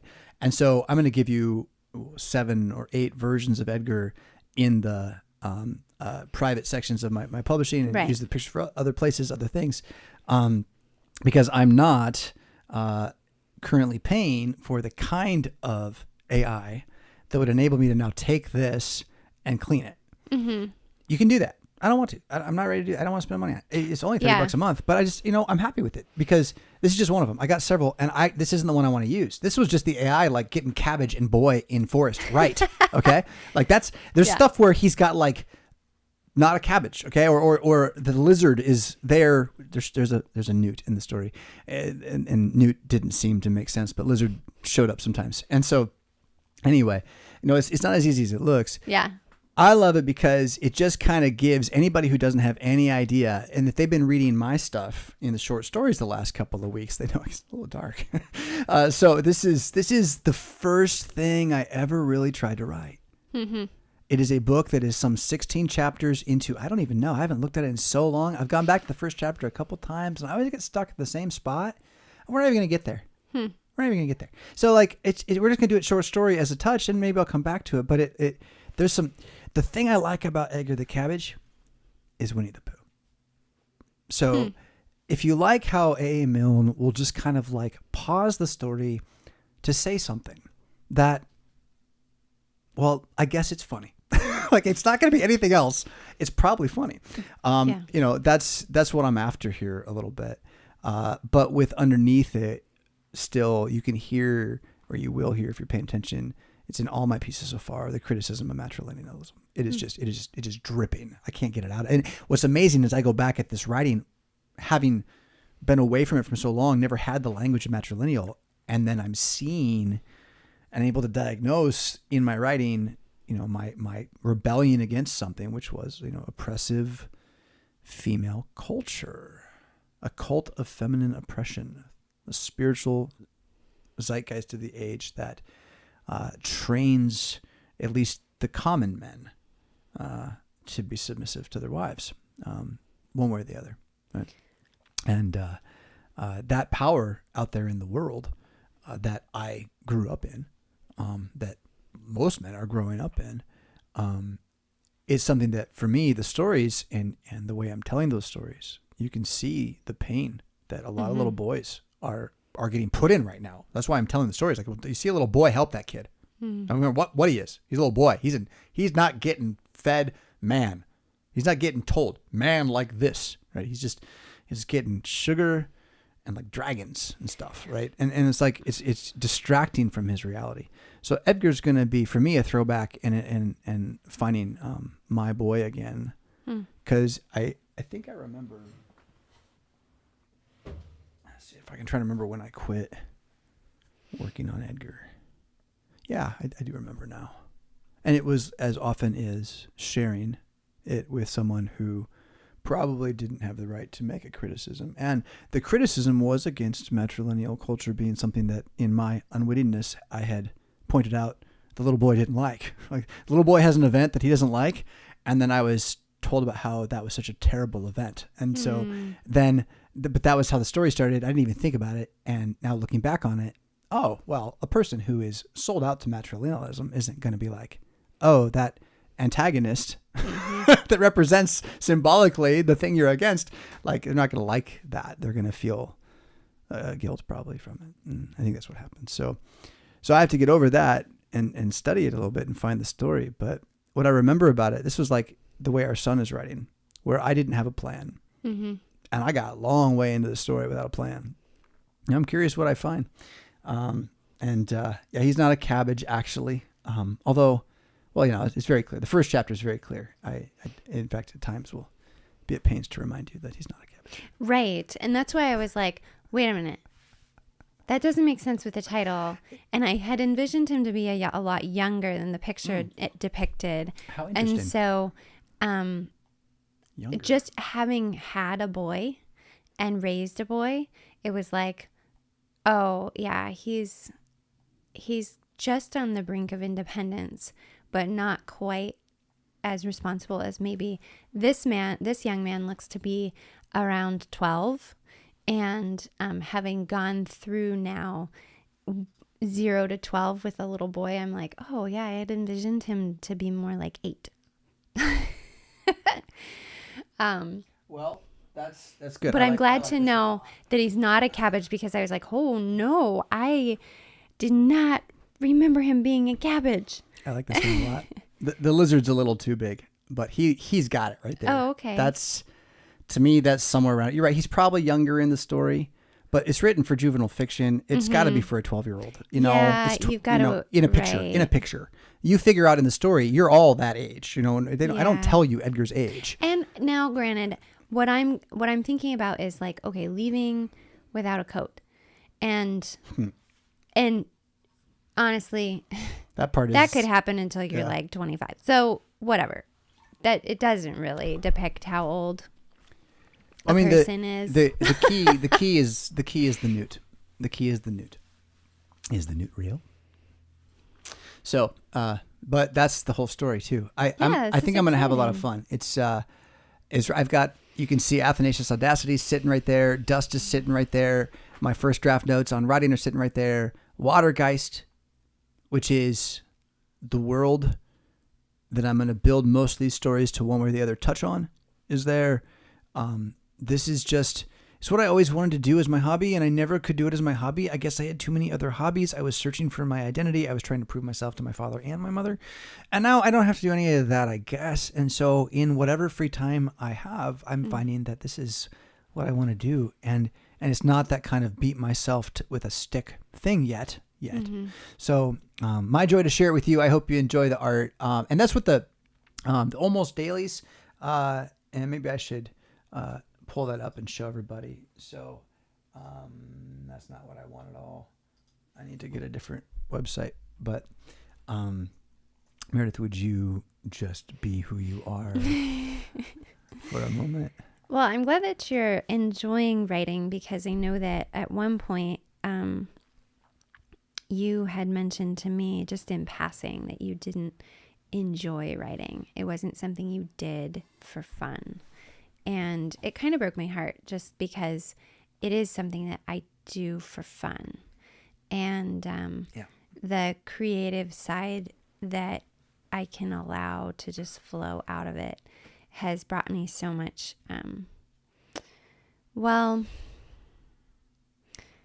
it has brought a depth to life where I'm able to release a part of myself, and that vacates space for other things to come in. Yeah. So I feel like more of a whole person. Yeah. And so to think that wasn't the experience that you were having every time I was like, oh, he's writing, don't interrupt that. It just kind of broke my heart. Yeah. You know, I thought I had been holding up Aaron's arms, or holding up Moses's arms, so that he could do something that was part of who he was. Well, it was, and it is, and that's the thing, and that's the thing for a lot of writers, people who want to write and are again torn down by, I have to write a book first off, instead of starting with short stories. Start with short stories; they're easier. You'll practice, and you'll write books on the side. It'll happen. Trust me. The whole idea of doing some first draft would be my analog for my writing class, right? That I'm going to give it away over time in pieces on the website that tell you what I know about how to write. Because I've studied it a lot and I want to share it. I don't want to keep it in my head. And it goes far, far beyond fiction. But, you know, pursuing writing as a task with intentionality in order to further your understanding of yourself, to complete things that were incomplete. I had jotted down some of these last stories that came out just as Smart Note experiments, because the Smart Noting phenomena is effectively, you know, any sentence can be taken and made into another sentence that says kind of the same thing. It's called translation. Okay. And so you could take any work and you can just translate it, and it will be your work and not their work. And so I thought, what if you do that with a fiction story? And I started doing it. I did about 3 or 4 different books. Just started in the opening, just started writing a story based on their story. And I got these amazing stories. I never really wanted to go write the whole book, though. And then I began to beat myself up over unfinished projects. And they have sat there in the back of my head for 3 years. And every single one that I open up, I find out that it's an amazing short story. Now, maybe you don't like cliffhangers. Okay. Maybe you want to go into the world that I built and see all of it. Well, Edgar might do that a little bit, right? But I think the value of the short story is recovering the short story right now. So the reason to write a cliffhanger in a short story is because we need more exciting short things that can be enough. I don't have to go back and find out what the soldier does with the little girl after they get back on the ship. I can just assume it's a happy ending, right? And so for me, that's been the joy, is closing these projects and then seeing how I think good they are, which since I've put like so much of my life into trying to be good at writing, I'm glad I can feel good about it. Like, I don't want to be like, I'm the only writer there ever was, or blah, blah. But like, it's good to feel good about your work when you're done with it, to look at it like, that was well crafted. And then inspires me just to kind of let it be more of that plaything again, which I know will produce better writing, really. But for people then who are wanting to learn how to write, please continue following at RevFisk, because that will not be in the Almost Dailies. That'll be stuff that I publish free. If you subscribe right now, there are 2 layers of subscription. One is the free and one is the subscriber. The free, you get everything except the Almost Dailies. And so that's why I tell you what the Almost Dailies are right now. If you go to revfisk.com, RevFisk.com, you'll find out that we have a problem. That problem is clicking this button. You just got to click it where it says here right away, and it'll take you to the actual website on Substack. The reason for that forwarding issue can be fixed as soon as I have an hour to devote to it. I really only need an hour, and it could take priority over writing Edgar the Cabbage for this weekend, but it hasn't yet because I don't want it to. So thank you for clicking through to the real page. And if you ever need to like copy link, removing or adding HTTP fixes the whole thing. It's all about WordPress. Whoa, I didn't mean to do that. So on the Mad Christian, you can see, if you scroll down a little bit, today's Almost Dailies through the last week. I'm just going to click on one of those. And what those are an email that will give you some original art from me without commentary, but sometimes just talking about what happened that day. You know, that's what's there at the top. And then the Almost Dailies, which are Instagram, Twitter, and Facebook posts that I am making with art and a sharing of my own smart art journey through a variety of topics: Proverbs, Jesus' red letters, the treatise on the power and primacy of the Pope, Sun Tzu's Art of War. And each of those, has a phrase or a proverbial thought. I've got a little bit actually from Earth there, just thrown in yesterday. And then there's the paywall you can see for those who are watching on the website. So starting next week, that won't go out to anyone except those who've subscribed. I won't force y'all to see half an email every day, but it will be there for subscribing to. And really, it's a catalog of what I'm doing everywhere else. So it just takes me a moment to take the work I'm doing for local daily devotionals, for online daily devotionals, for this proverbial study on my own part, artwork for both the glory and the joy of making art, and also for the fiction that I'm writing, funneling that all into one place where you can see kind of where my heart and head were today. And it doesn't take away from Mad Christian Mondays. It doesn't add anything or take away from the tank. It's kind of its own little thing. So really, if you're like a super fan a little bit, you want to know what's going on with me sooner than everybody else. The Almost Dailies is probably the place where those notes will get dropped in the email, not tweeted, right? But I'll say something about what's happening right now. And so that's, if you like what we're doing and you're on Subscribestar or you're on Patreon, well, Substack subscription is another way to do it. It's the same way to do it. It's tied not to any particular releases, but to simply, you want me to keep doing what I'm doing, writing on Substack. The Almost Dailies is a way to make that possible. And in the long term, is probably preferable to Patreon for sure. So, if you want to support us, substack.com/RevFisk or just revfisk.com, RevFisk.com. And you'll get, again, those Almost Dailies, they're a wide range. It's art by a Christian. It's not always Christian art. Sun Tzu is a pagan military commander, and it's filled with really prudent understanding. And it's not about Jesus, but it is about like use the high terrain and fight downhill. I mean, I don't know how it gets more clear than that. It's very clear to me. I've used that one a lot. So there's more than that there. So that's the Almost Dailies, and it happened because you asked for it. Thank you, those of you who were pledging for me to write for pay at Substack without me ever doing it, saying, if you'll write, we'll pay you. And so I pondered that for a while and thought, okay, what would be sustainable and doesn't get in the way of everything else? And this is my answer to that. So thank you, those of you who are subscribing to the Substack. So. Rawr. Yeah, that's exciting. It is. Exciting changes. We have a guest coming to Hebron this week. We do. So that's fun. We're looking forward to that. A second time around. The Hebron Collegium.com. That's one that hovers in the back of my head because the web design needs to change again there now that we know what our real kind of mission statement is. All the nonprofit work that we've done.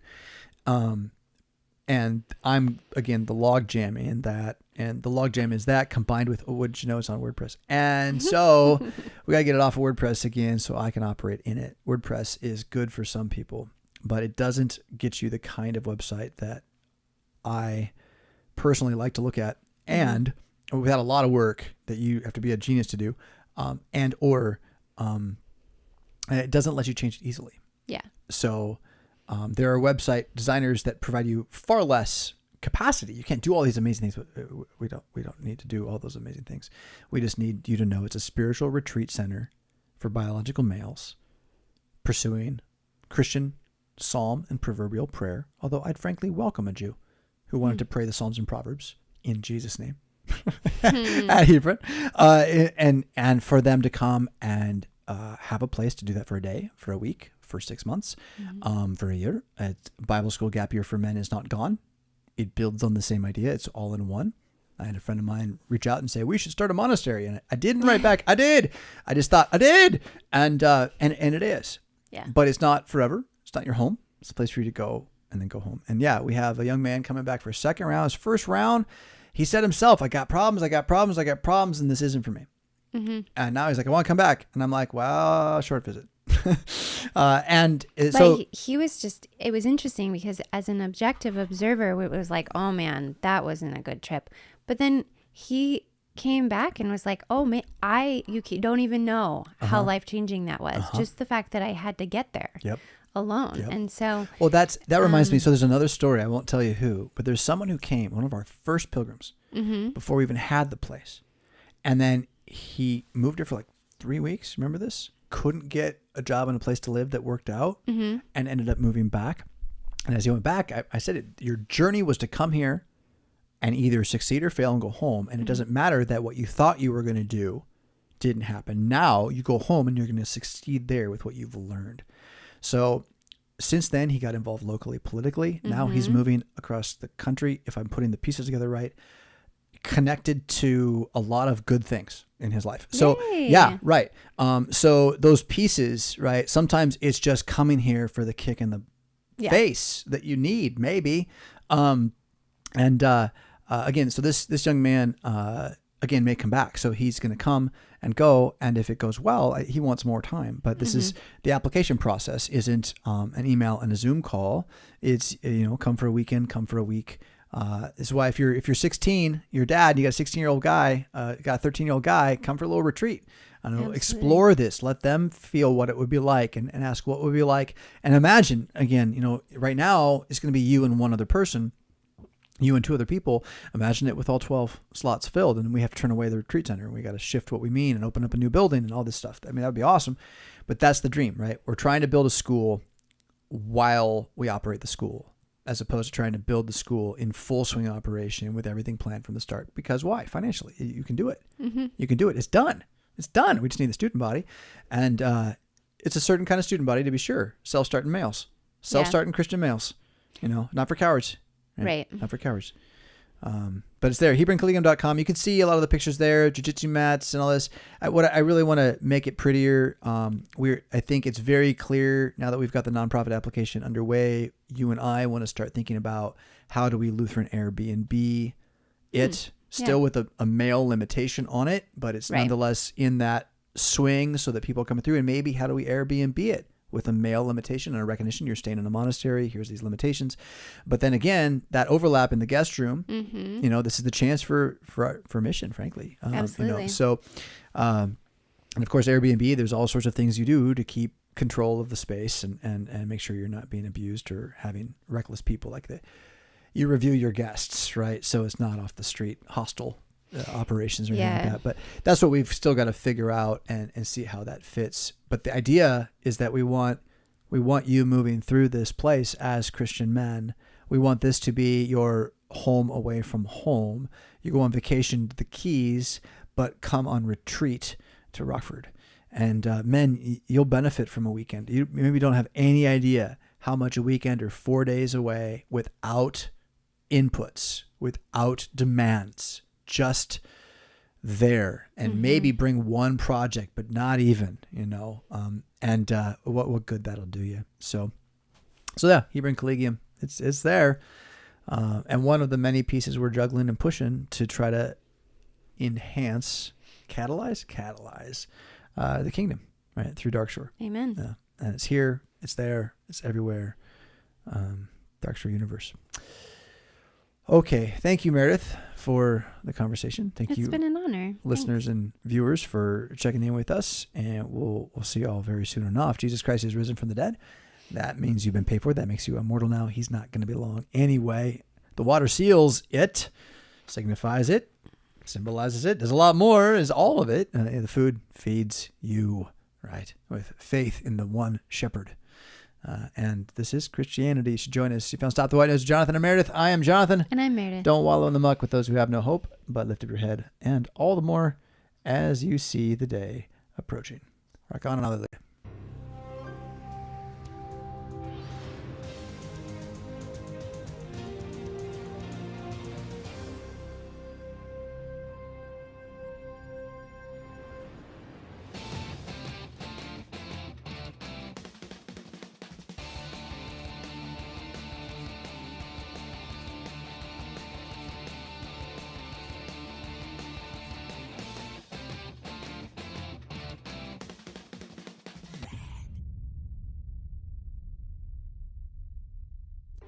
Was that worth $1?